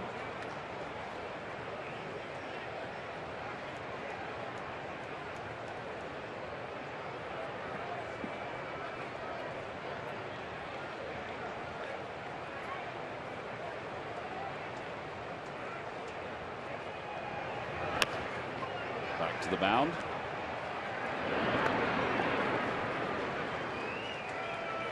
Phillies baseball is brought to you by Toyota. The annual clearance event is going on now. Toyota, let's go places. By McDonald's, any size hot or iced coffee is just $1. McDonald's, I'm loving it. And by the Pennsylvania Lottery, benefits older Pennsylvanians every day.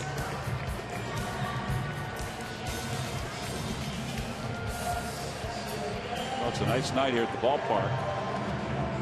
It's a shame that the Mets have scored 5 runs on 11 hits. Jimmy Rollins will be the hitter. He's 0 for 2. 0-1.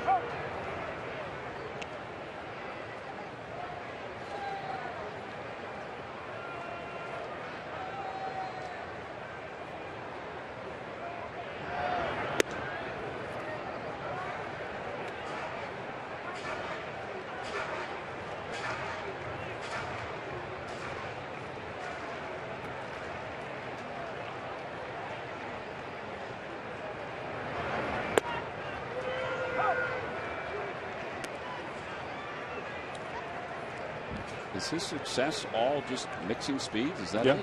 I was just counting. He's out of 70 pitches, he's thrown 8 off-speed pitches. Other than that, they've been fastballs at various speeds and various locations.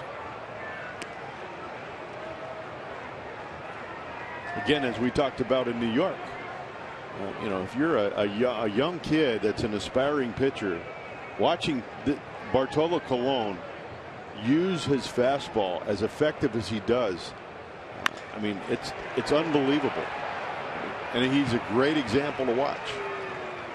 You know, and get on him about his age or anything else he can't hit or whatever. You watch the guy pitch, and he does a tremendous job. Well, I'll put it this way: I'm going to say he's done a tremendous job pitching to the Phillies this year. Yeah, because and he's won 10. Yeah, and he's won 10 games. Yeah. So I'm sure he doesn't pitch any differently throughout the league. Well, this is 8 in a row now, and of the 8 outs, 6 are in the air and just 2 ground ball outs. Utley singled his last time up. That began the stretch.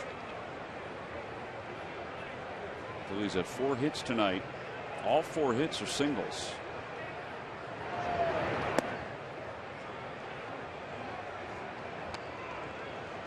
You know, and I believe even if you're coaching, you're telling your kids, watch this guy pitch. It's, you know, not everybody's blessed with 95 miles an hour, and those that aren't and don't have those abilities, this is a great guy to watch. And Utley has 2 hits tonight against him. He's 2 for 3. 5 hits now for the Phils, all 5 singles.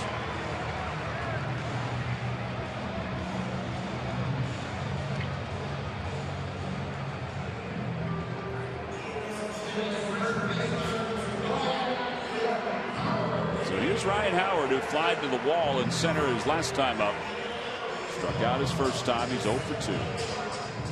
But again, as I said, even in New York, you know, and it might be a little bit late now, but here's a guy, you know, he may not be able to field his position as well as he once did. Get him off the mound early in the game. Don't allow him to get into a tempo and a rhythm. You know your team, you know, struggles or has struggled against this guy. You know what? He's not going to change until you force him to. And why would he? Yeah, he won't do it until, you know, they score a couple runs or they hit a couple home runs. Exactly. Put him under duress. Up high, 1 ball, 1 strike.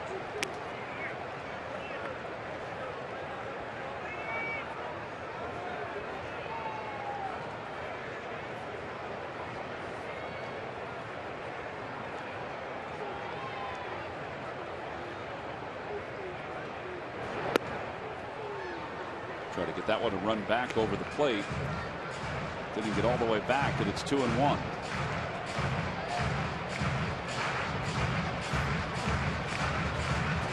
I don't even know if he's broken a sweat tonight. It looks like he's in his backyard playing catch. It's kind of how he looked the other day, the last time we saw him at Citi Field. That one smokes. Oh, picked on one hop by David Wright. That'll do it for the Phils here in the 6th. No runs, 1 hit, and 1 man left. That was an outstanding play by Wright. We'll go to the 7th here in South Philly.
Time now for your local Honda dealers game summary as we go to the top of the 7th inning here at Citizens Bank Park.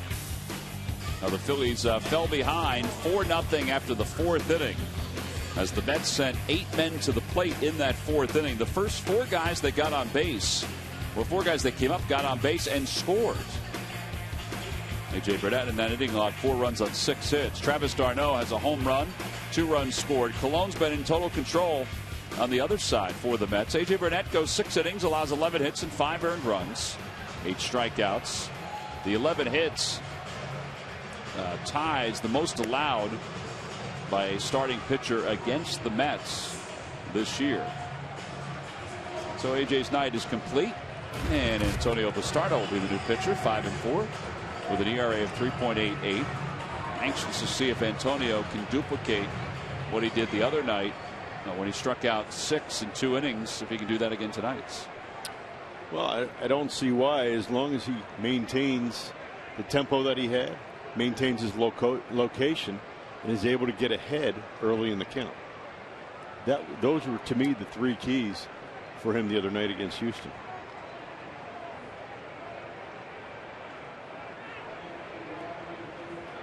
Dude is 0 for 3. He's flied out. He's grounded out. He struck out.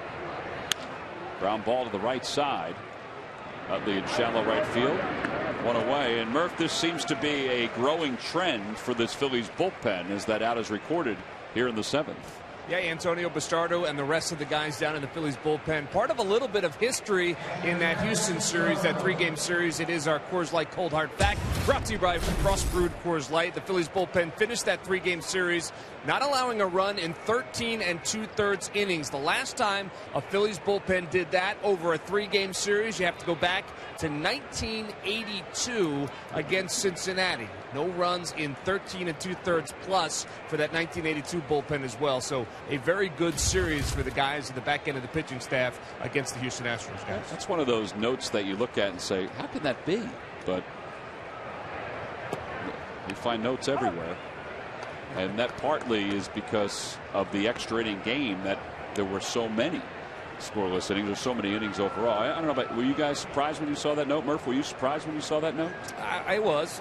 13 2/3 is certainly a lot of innings for a bullpen to pitch in a 3-game series. It's actually happened in a 4-game series as recently as 2004. But in a 3-game series, you're not going to have a bullpen go 13 2/3 plus very often, and you're certainly not going to have them pitch scoreless innings in those 13 2/3 very often as well. And that's why it's got to go back all the way to 1982. But certainly they were very good. And, you know, and leading into that series, Jamie and I, we had talked about on the air that the bullpen had been struggling a little bit, and they were trying to find their way again. Well, they found it against the Astros.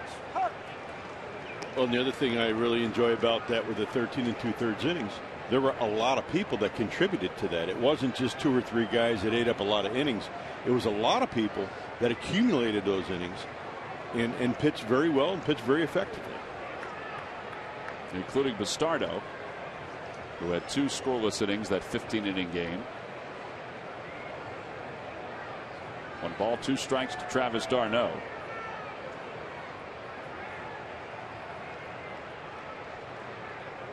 d'Arnaud homered his last at bat. He's 2 for 3. Near the dirt.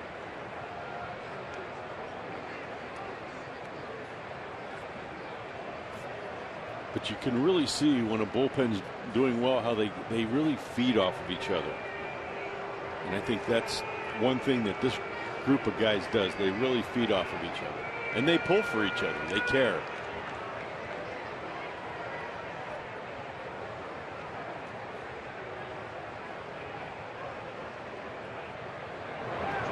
Swing and a miss. 2 outs.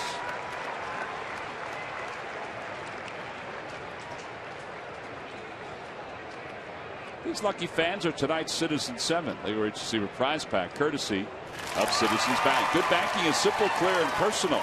And that's helping you bank better. Citizens Bank. Good banking is good citizenship.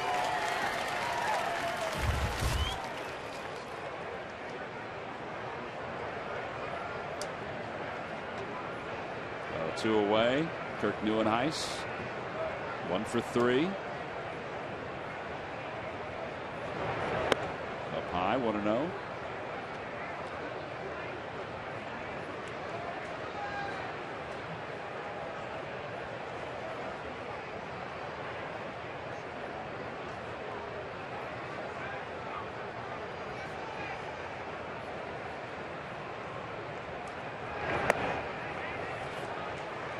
That was a really good slider right there by Bastardo.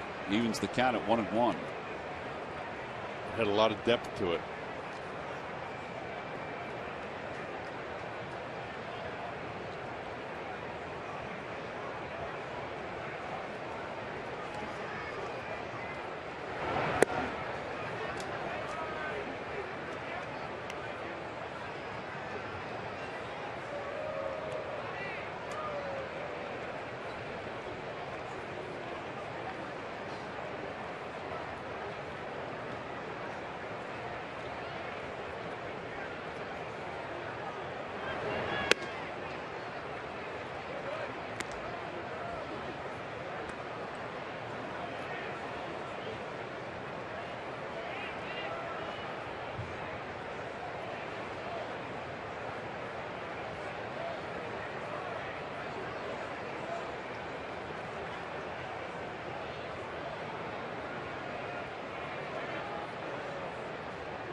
Ryan Howard flags that one down. Bastardo takes the underhand toss just in time. And it's a 1-2-3 7th inning. Good play all the way around by the Phillies. Time to stretch here in Philadelphia. The Phils looking for some runs when we come back.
Bears tied at 7 out in Chicago.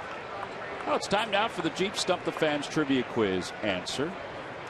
We'll get to that in just a moment. All right, here's the question. What pitcher was the last to throw multiple no-hitters in the same season before Doc in 2010?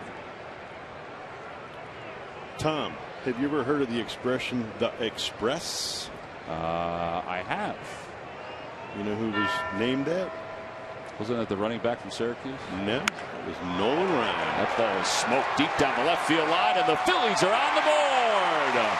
A leadoff home run for Marlon Bird here in the 7th inning. It's a 5-1 ball game. Home run number 22 for Bird.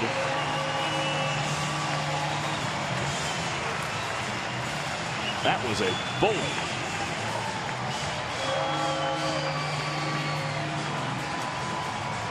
Made a winner out of Chris Carlson of Quakertown and our McDonald's home run jackpot. Yeah, you got a hanging slider that kind of just stayed out over the plate. Marlon knows what to do with those medium speed pitches that are just kind of spinning up there. And pulled it down the line for a solo home run to give the Phillies their first run here in the bottom of the 7th inning. Well, Grady Sizemore is now the batter. He's 0 for 2. He's lined into a double play. He's fly to right. 0-1. So the Express was correct back in 1973. I didn't see those. Some would say I played back at that time. No, I knew you didn't play back then. You were playing, but not playing professionally. You were playing in the streets of Solderton or in the Little League fields or over in your neighborhood. That would be correct. When you were a teammate of Nolan Ryan's, did you ever see him throw a no-hitter? I did. Which one? Which one was it? What might have been the one in Oakland. Might have been his last one. Okay. Crazy story. My wife was kind of keeping an eye on his son Reed, who now is the president of the Astros. He was playing American Legion baseball and couldn't leave. And his wife Ruth and son's or daughter, his son Reese. And his daughter, golly, her name's skipping me right now. I apologize. Did it start with an R? No, I don't think it did. It'll come to me anyway. They were on the trip, and his son had an American Legion game back in Arlington, and had no idea his daddy was throwing a no-hitter. They probably figured it was old hat at that point. I also witnessed his 300th win, his 5,000th strikeout. So it's pretty cool. And, you know, again, a very humble person. And you didn't know if he threw a no-hitter or got knocked out in the first inning. He was just he had that even keel about him. Justin DeFreitas warming up in the bullpen. Nobody out. 2 balls, 2 strikes to Grady Sizemore. And he's down looking on strikes. You know, and kind of like the 2 gentlemen that we interviewed here earlier tonight. You know, they played the game because they loved the game. And to have the opportunity to play with people like that, really, when you see that, I don't know, that professionalism and the way they act, and you see the right way, you know, they lead by example. The integrity. Yeah, and you respect that and you appreciate that, whether they're across the field or whether they're teammates. See, I would have thought that Nolan was a lot like Halladay in the way he was, let's say, before and after games. Was he a little more relaxed?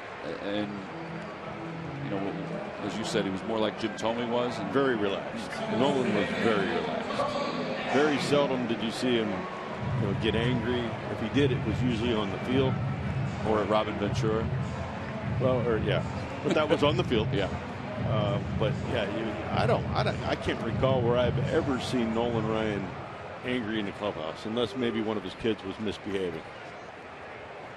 Cody Ashley takes a strike. It's 0-1. And that didn't happen. Wendy was Nolan's daughter's name, by the way. Ashley's 0 for 2. He is struck out and flied out. And now 1 ball and 1 strike to the Phil's third baseman.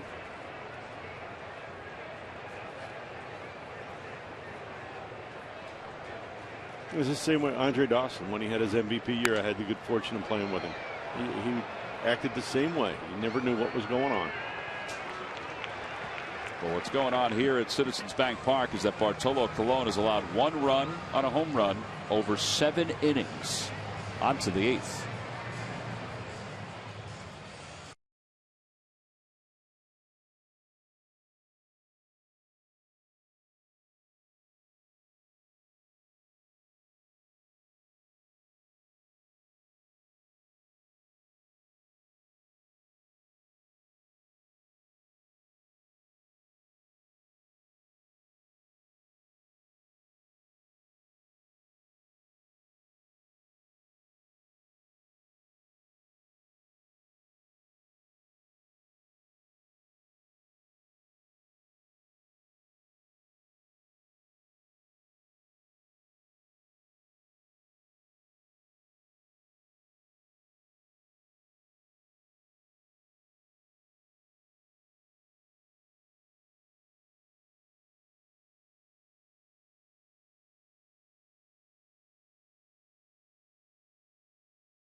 Local Nissan store for the ride of your life and save big today. Buy AT&T, mobilizing your world. And buy the Quality Plus Ford stores. Go further.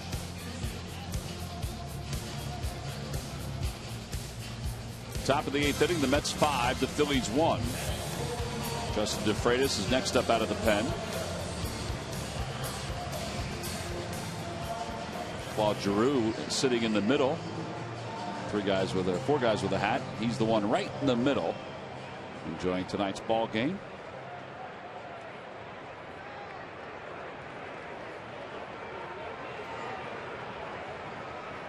Juan Lagares will lead it off for the Mets. He's 1 for 3, doubled and scored his second time up tonight. Chops that one foul.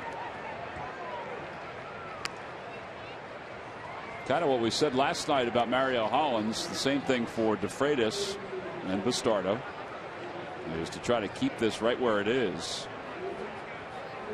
DeFreitas 2-1 with a 2.63 ERA.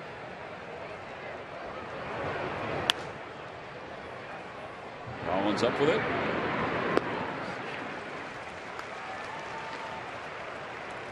Catch all the second half action on MLB.tv. Premium, the #1 live streaming sports service. Watch every out-of-market game live in true HD and over 400 devices. Visit Phillies.com for details. And now Wilmer Flores is the hitter. He has 2 hits and 3 at-bats.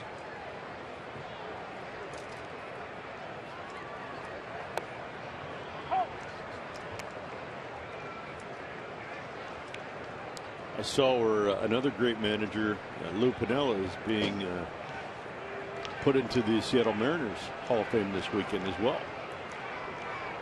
See, now there's a guy that if ever an organization was going to get a statue for somebody, they could probably get a statue for him. He's just a great guy to play for. Very passionate about the game as well, just like Charlie. Playing for Lou was like having a 26th player on your team. I always used to like watching him shuffle out to the mound from the dugout. If I were a pitcher and I was struggling, I would sit there and say, "Hey man, come on out here faster. You're making me wait. You're making me wait." If you were struggling, especially walking guys and struggling, you didn't want him to come to the mound or talk to you on the bench or in the clubhouse. You wanted to evade him. He hated walks.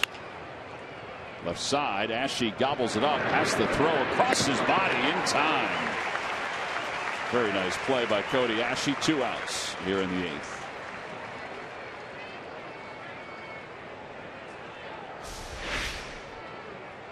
that ball gets in on Flores and really gets up the bat and doesn't hit that ball hard. And Cody Ashley goes to his left and makes a great pickup and has to turn his body to make that play. Doesn't get a whole lot on the throw, but gets enough on the throw to throw a speedy Flores out. Well, here's Colon. Terry Collins thinking, well, I might as well just ride him through. He has a 4-run lead. His pitch count is pretty minimal. 0 for 3 tonight.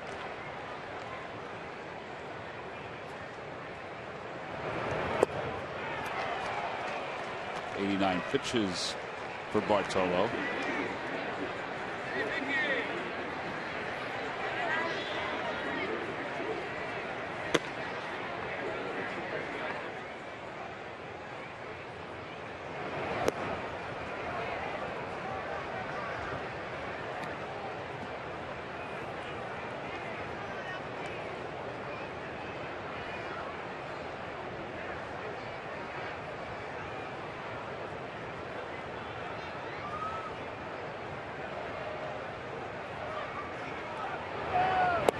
He's down looking on strikes, and he seems rather content about it.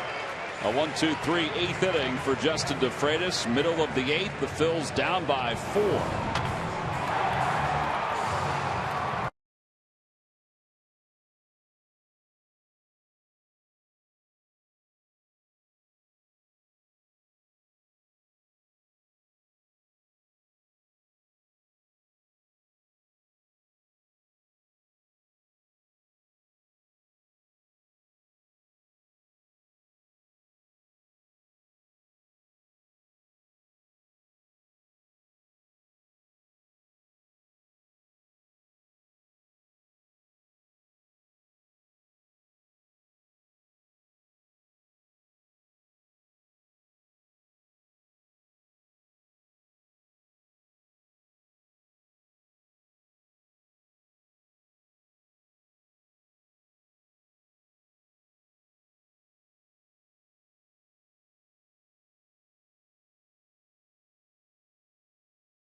A wicked shot by Ryan Howard.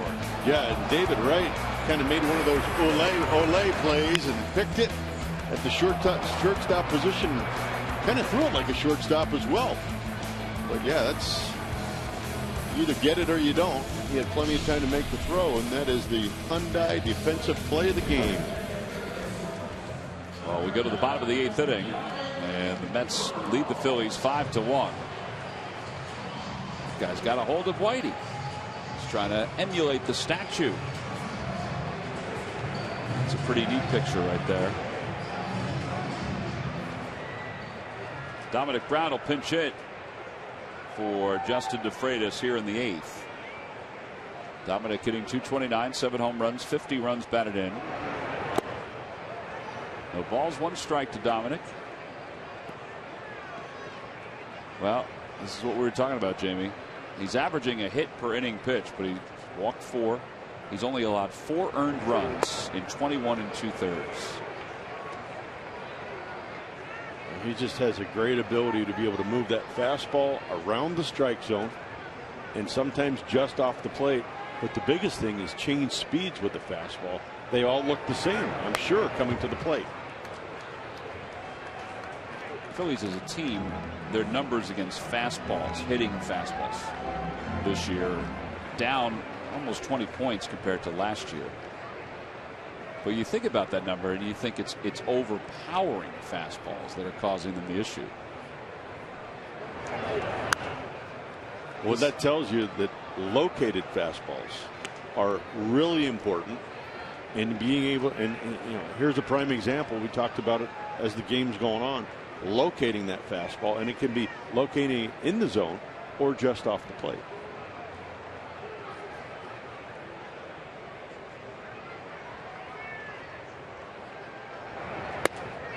One away.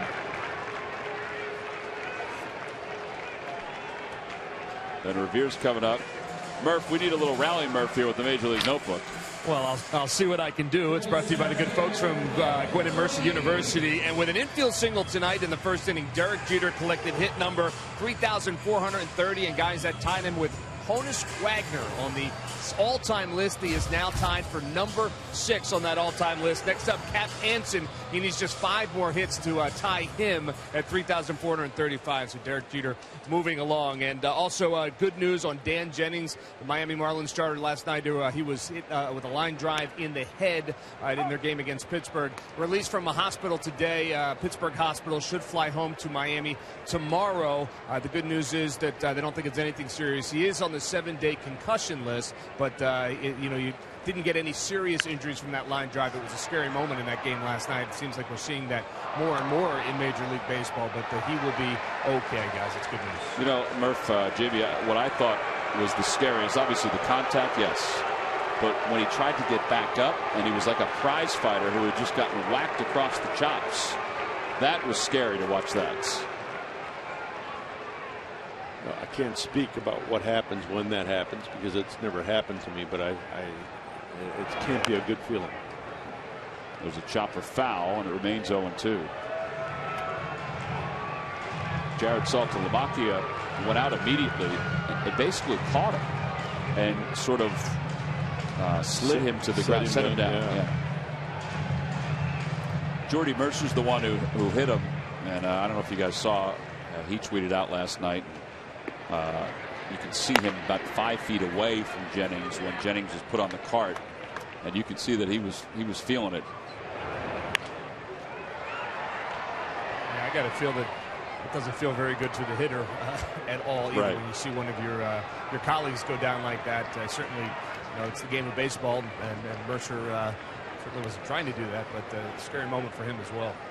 Yeah, and there's only one pitcher, maybe there's 2, that have used the new hat this year. I know the one pitcher from San Diego has used it, and I thought somebody from Arizona had used it this year.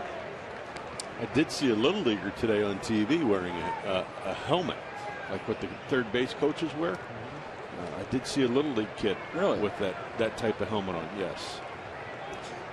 You know, Tom, there was some discussion today amongst the Players Union and Major League Baseball, and apparently they've been in discussion with a couple of different companies trying to improve on that technology. The problem with that new hat that we have seen a couple players wear is that it's rather large and bulky, and a lot of pitchers feel like it hinders their mechanics.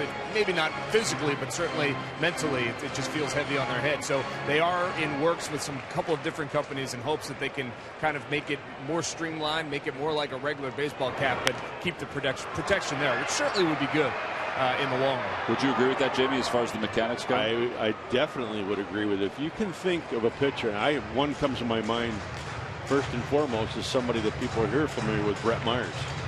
His head never stayed on line to the plate. His head kind of dropped off towards the first base side. Now, if your head is moving with something with a little more weight to it, that's going to really feel awkward. And there are a lot of pitchers that have head violence when they pitch, and I could see where that would become a problem, or would feel like a nuisance. Swing and a miss, soft speed pitch. Revere struck out, back-to-back strikeouts for Cologne.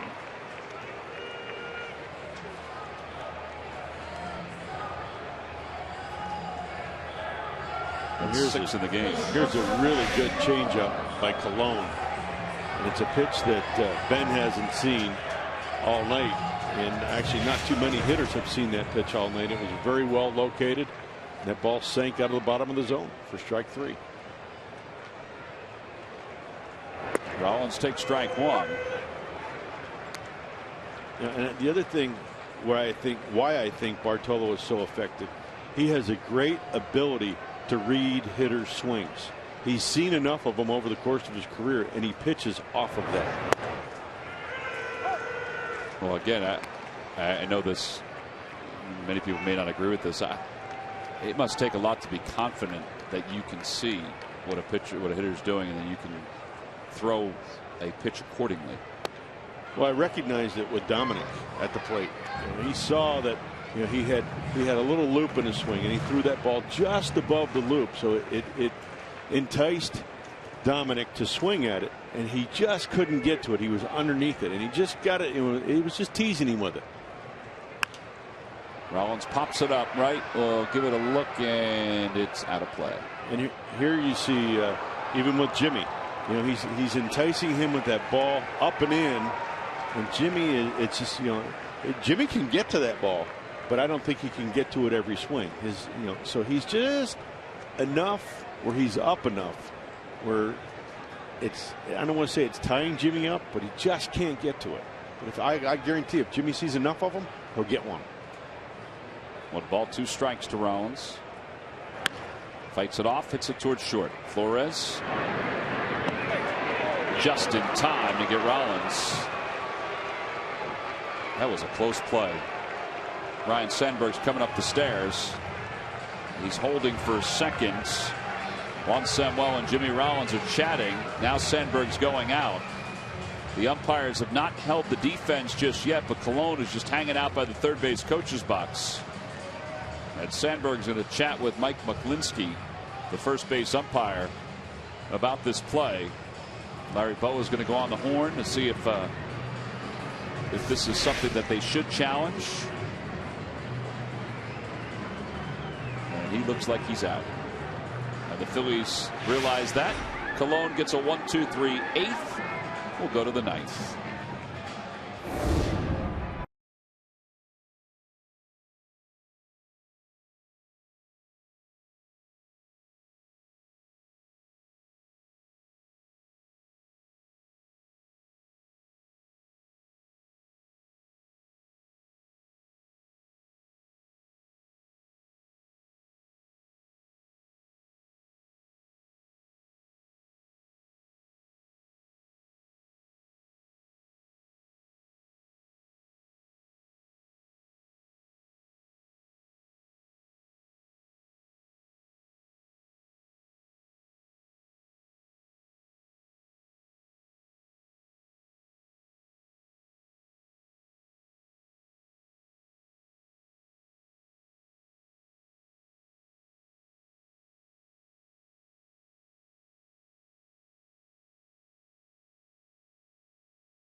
Lead the Phillies 5-1 as we go to the top of the night. Time now for our WB Mason deliveries of the game.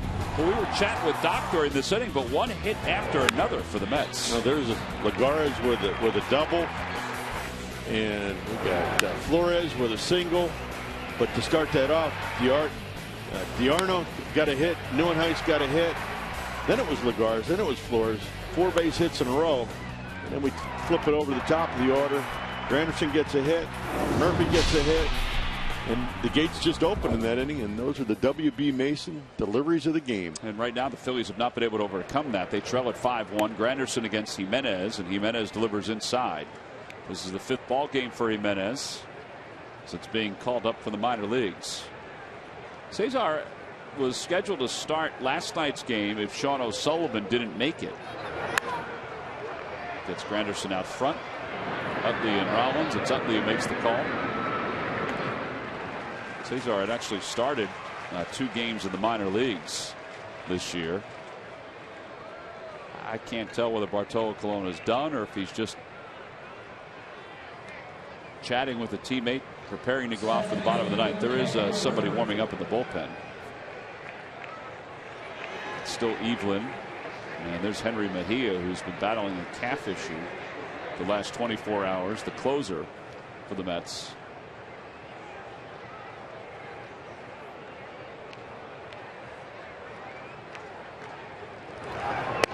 Fastball in there, 0-1.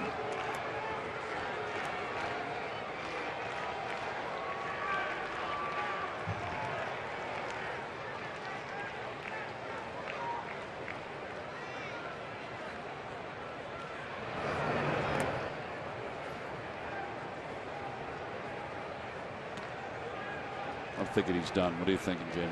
I'm thinking he's done as well. 107 pitches. Got him to the ninth inning. 1 run, 6 hits, 6 strikeouts, no walks. He could come out and pitch the ninth. 107. But it's just not his MO at this point in his career. Exactly. Why pushing?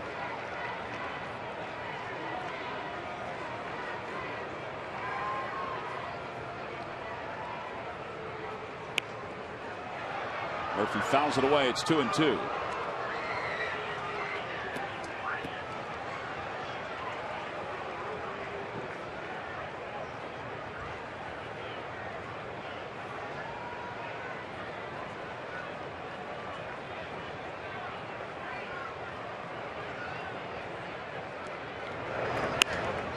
A liner out toward Rollins, who catches it out of the air.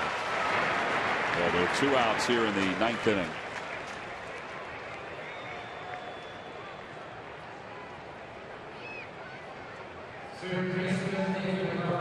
And now David Wright will be the hitter.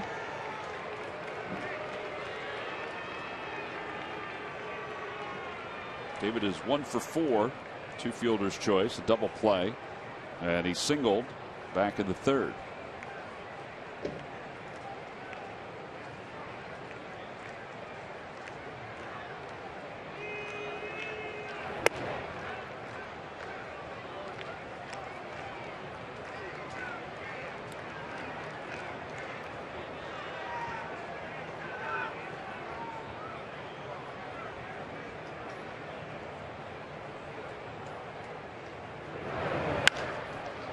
Ball is hit right back through the middle, squarely on the barrel. And a 2-out single, and that ends a string of 8 in a row retired by the bullpen, 10 in a row retired by Phillies pitching overall. Well, it's time now for our AT&T fan photo of the game. This one comes from Katie Wiltsey. She is expecting a baby and getting a chance to enjoy a night at the ballpark. That looks like Atlanta, a Phillies fan traveling to Turner Field.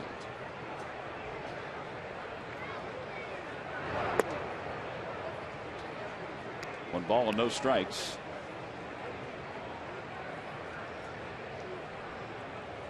Dude is 0 for 4.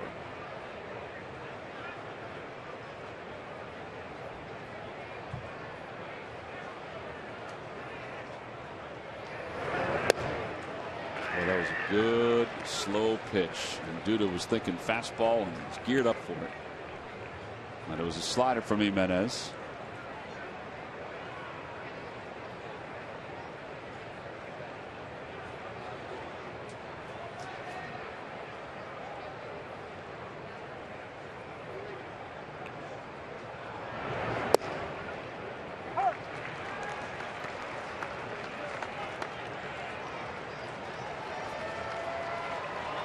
Give Mike Winter some credit for hanging in this game. I honestly thought he would go get an X-ray and may not last this ball game. In the dirt, Ruiz's throw to second on one hop is in time. Ashe with a fine play, covering. It's as if he's done that every day of his life. On to the bottom of the ninth inning, one last chance for the Phils.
8th inning. Now they trail at 5-1 here in the 9th inning. Phillies do not have an opportunity with a runner in scoring position tonight. Now that's all because of Bartolo Colon. Colon goes 8 innings here this evening, and he allows 6 hits and 1 run. He's done.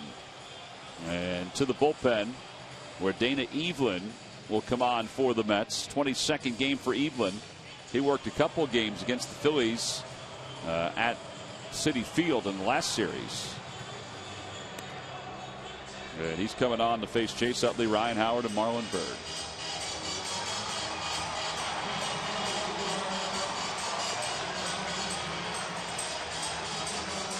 All right, Jamie, what do you think? Do you think they have 2 4-run deficits that they can overcome back-to-back games? Well, it starts by getting a couple guys on base. Be nice to see the leadoff man here, Mr. Chase Utley, get on base. Start a little bit of rally. Things kind of changed last night when Colin McHugh exited. So now you get Bartolo Colon out of here. The Mets bullpen, 3 earned runs and 10 1/3 in the series against Washington. In the month of July, they're 5-1, where they were 5-1 with a 2.65 ERA. A little heavier in August. Their bullpen earned run average is 3.48.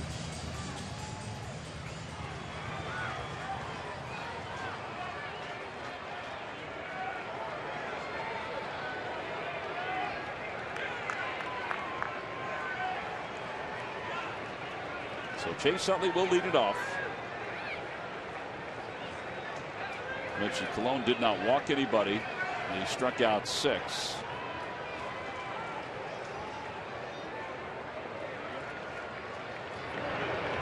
Utley takes strike 1. It's 0-1. Phillies have won 6 of 7 here at Citizens Bank Park. 24 extra base hits during that time. Tonight, 1 extra base hit, the home run by Marlon Byrd.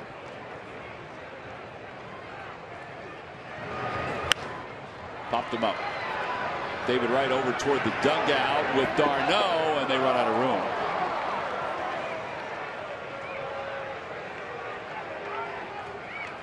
I don't think either one were really given much help by their teammates as they were going over to the dugout. Tom Goodwin, the first base coach, was kind of turned around a little bit. They were both going pretty hard after that, too, like they were both going to catch it. Just ran out of real estate.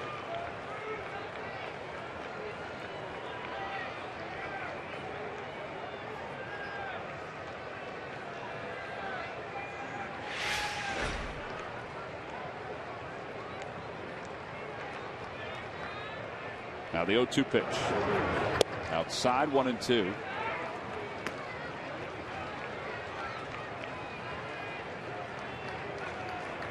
Bartolo Colon trying to become the 4th pitcher in the last 90 years to have recorded their 200th victory at 41 or older in baseball. Tim Wakefield was 45. Charlie Huff was 44. And how old were you? How old am I now? You were 42 when you won your 200th game. Really? Yeah. That one's pulled into right field, a base hit. Utley going hard around first. He's heading to second. Granderson has a pretty good arm, but Utley slides in safely.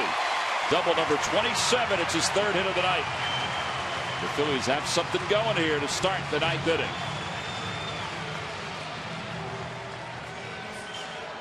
Phillies bullpen 3 more scoreless innings tonight. They kept this at a 4-run game. Every time the Phillies retire, the opposition 1-2-3. Comcast will make a contribution to Phillies charities. Phillies baseball is brought to you by Xfinity, your home for the most live sports. And the bullpen retired the side in order twice. Here's Howard. 0 for 3.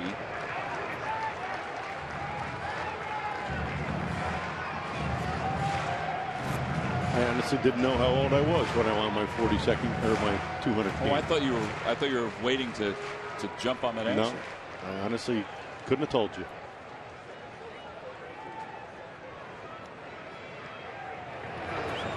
Up high, 2-0. considering you won your 200th game when you were 42, and you won over 250 games. That's a rather impressive decade of the 40s. Dudley leads off second. Good size lead. The 2-0 pitch. Way outside, 3-0. Well, Mejia is warming up in the bullpen for the Mets. This is obviously not a safe situation. But it's amazing what you can do when you put some good at-bats together.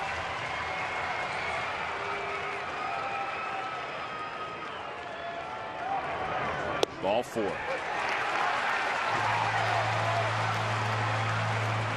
And Terry Collins is coming out because now it is a save situation. The tying run is in the on-deck circle. As Marlon Byrd will come to the plate, Grady Sizemore's in the on-deck circle. And Collins, I don't think he's going to waste any time here. I think he's going to go to his closer. And that's going to be it. So the Phillies down 5-1 are stirring here in the bottom of the 9th inning.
Old or older. It's a chance of a lifetime to play some baseball with some of your former Philly greats like Greg Luzinski, John Kruk, Mike Lieberthal, Bob Boone, Commissioner Larry Anderson, all at the Carpenter Complex down in Florida. Mickey Morandini will be there and a whole host of others. Fantasy game against the Legends at Bright House Field. For tickets, call 610-520-3400. All right, Henry Mejia, who is the closer for the Mets, 16 saves and 18 opportunities. He was a starter earlier this year here at Citizens Bank Park. He'll be on. Yesterday's game, he pitched a scoreless inning against the Nationals. We were watching the game in the back room, and the SNY cameras noticed Mejia with his pant legs up, pointing to his calf to Terry Collins and to Ray Ramirez, the athletic trainer. They were a little concerned about that. They checked him out today, and they felt like he was okay. They said it wasn't a DL issue. They just wanted to make sure it wasn't something that would hamper him tonight, and obviously it's not hampering him tonight. Maybe it was a cramp. Could have been. Here's Marlon Byrd. Again, the tying run is in the on-deck circle, so this is a safe situation for Henry Mejia.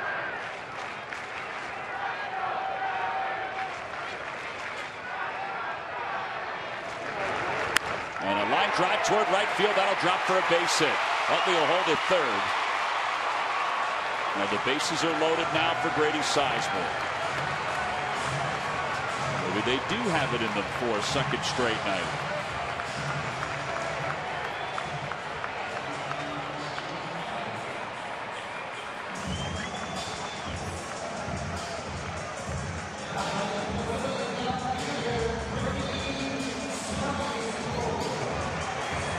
You gotta love seeing the fight in these guys. Sizemore has 3 career grand slams. The Phillies obviously would take a base hit here. Get 1 home, maybe 2, and then just build from there. Ryan Howard talked about that last night. Said, hey, listen, I wasn't looking to hit a grand slam. I was even looking to take a walk and pass things on to Marlon Byrd if I had to. Well, these are types of games where here's where the chemistry can be built. And a line drive toward right field. Is it high enough? It is off the top of the wall. 1 run is in. Here comes Howard. He'll score. Byrd stops at third. It's a 2-run double for Grady Sizemore. It's a 5-3 ball game.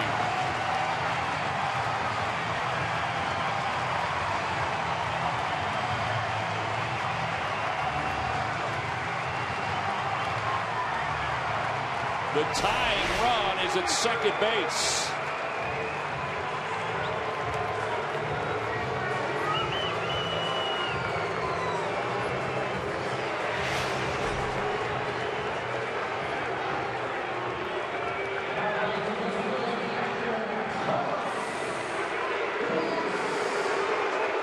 Last time the Phillies and the Mets faced off here at Citizens Bank Park, they played 5 games, 57 innings, 20 outs. 1 extra inning game after another. The Phillies have the tying run at second with Ruiz up. He's 0 for 3. And he loops one out toward right field. Here comes Granderson. Makes the sliding grab. What a play. Marlon Byrd needed to be back at third base and tagging on that one. Instead, he was 4 or 5 feet off. I don't know if he would have advanced. Well, you know, you don't want to take the chance. You got guys in scoring position. You know, I don't. If that ball gets by him, you know, they both may score. You watch Murphy right here. As Granderson dives for that ball, he's right beside him just in case that ball does get by him. Yeah. You know, I don't know if Grady would have potentially scored, but you know, a clean base hit here is definitely going to easily score. You know, runner on third, and hopefully the runner on second. But you don't want to take a chance on them getting a double play, and now you've got to bring the winning run to the, or excuse me, the tying run to the plate. As she takes outside, 1 ball, no strikes. You kind of got him on the ropes right here, and now he's going to have to make, you know, consistent pitch after consistent pitch, even though he does have 1 out.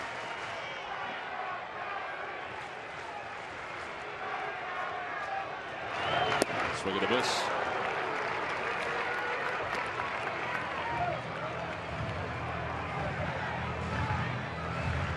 Brignac in the on-deck circle.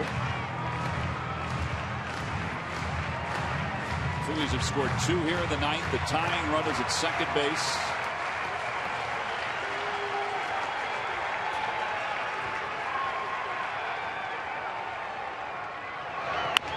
Ground ball toward first. 1 run will score. Sizemore goes to third. It's a 5-4 game.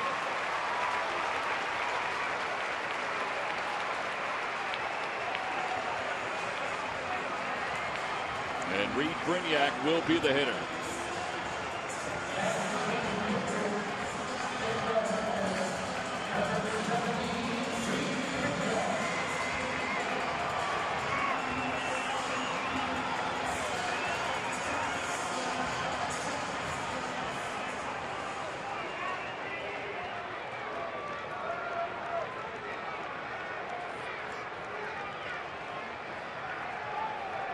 Brignac, a .231 hitter. He's been the hero 2 different times this year, with a single to left and a home run to right.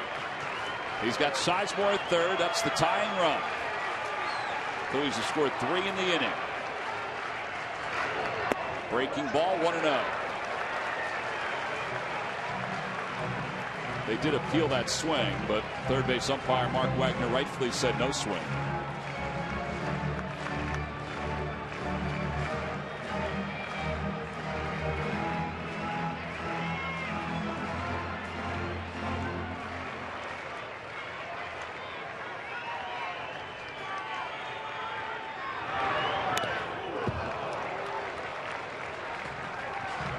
Brignac did get a pitch to drive there. He fouls it, and it's 1-1.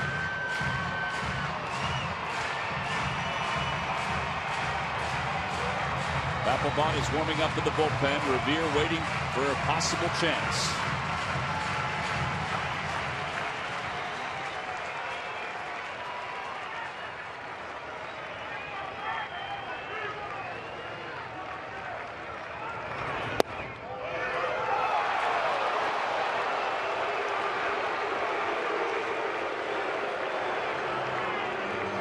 That pitch looked low, and it was a delayed call by Mike Winters. It was not low. Borderline down and in. Just a delayed call. Call went to Mejia. 1 ball, 2 strikes. And a fastball called, strike 3. Brignac down looking, and that's the ball game. The Phillies made an attempt to come from behind for a second straight night, but with a tying run at third, they fall just short as the Mets take game 1 5-4 here in Philadelphia. Well, Bartolo Colon was the difference tonight. 8 innings, he allowed 1 run. It was the home run by Marlon Byrd, and he is our Chevrolet player of the game. As comfortable, Jamie, as he was in his previous starts against the Orioles. It just looked like a continuation of the game that he pitched in New York, and he did it with just a lot of variations of fastballs. In, out, up, down, below the zone. Just kept the Phillies off balance, and kind of looked like he was just sitting in a rocking chair. He threw the ball very well, got ahead in counts, and for some reason the Phillies just can't catch up to his game plan. But that will make Bartolo Colon the Chevrolet player of the game. And for Bartolo Colon, his 200th career victory, the 3rd Dominican Republic native to reach that milestone.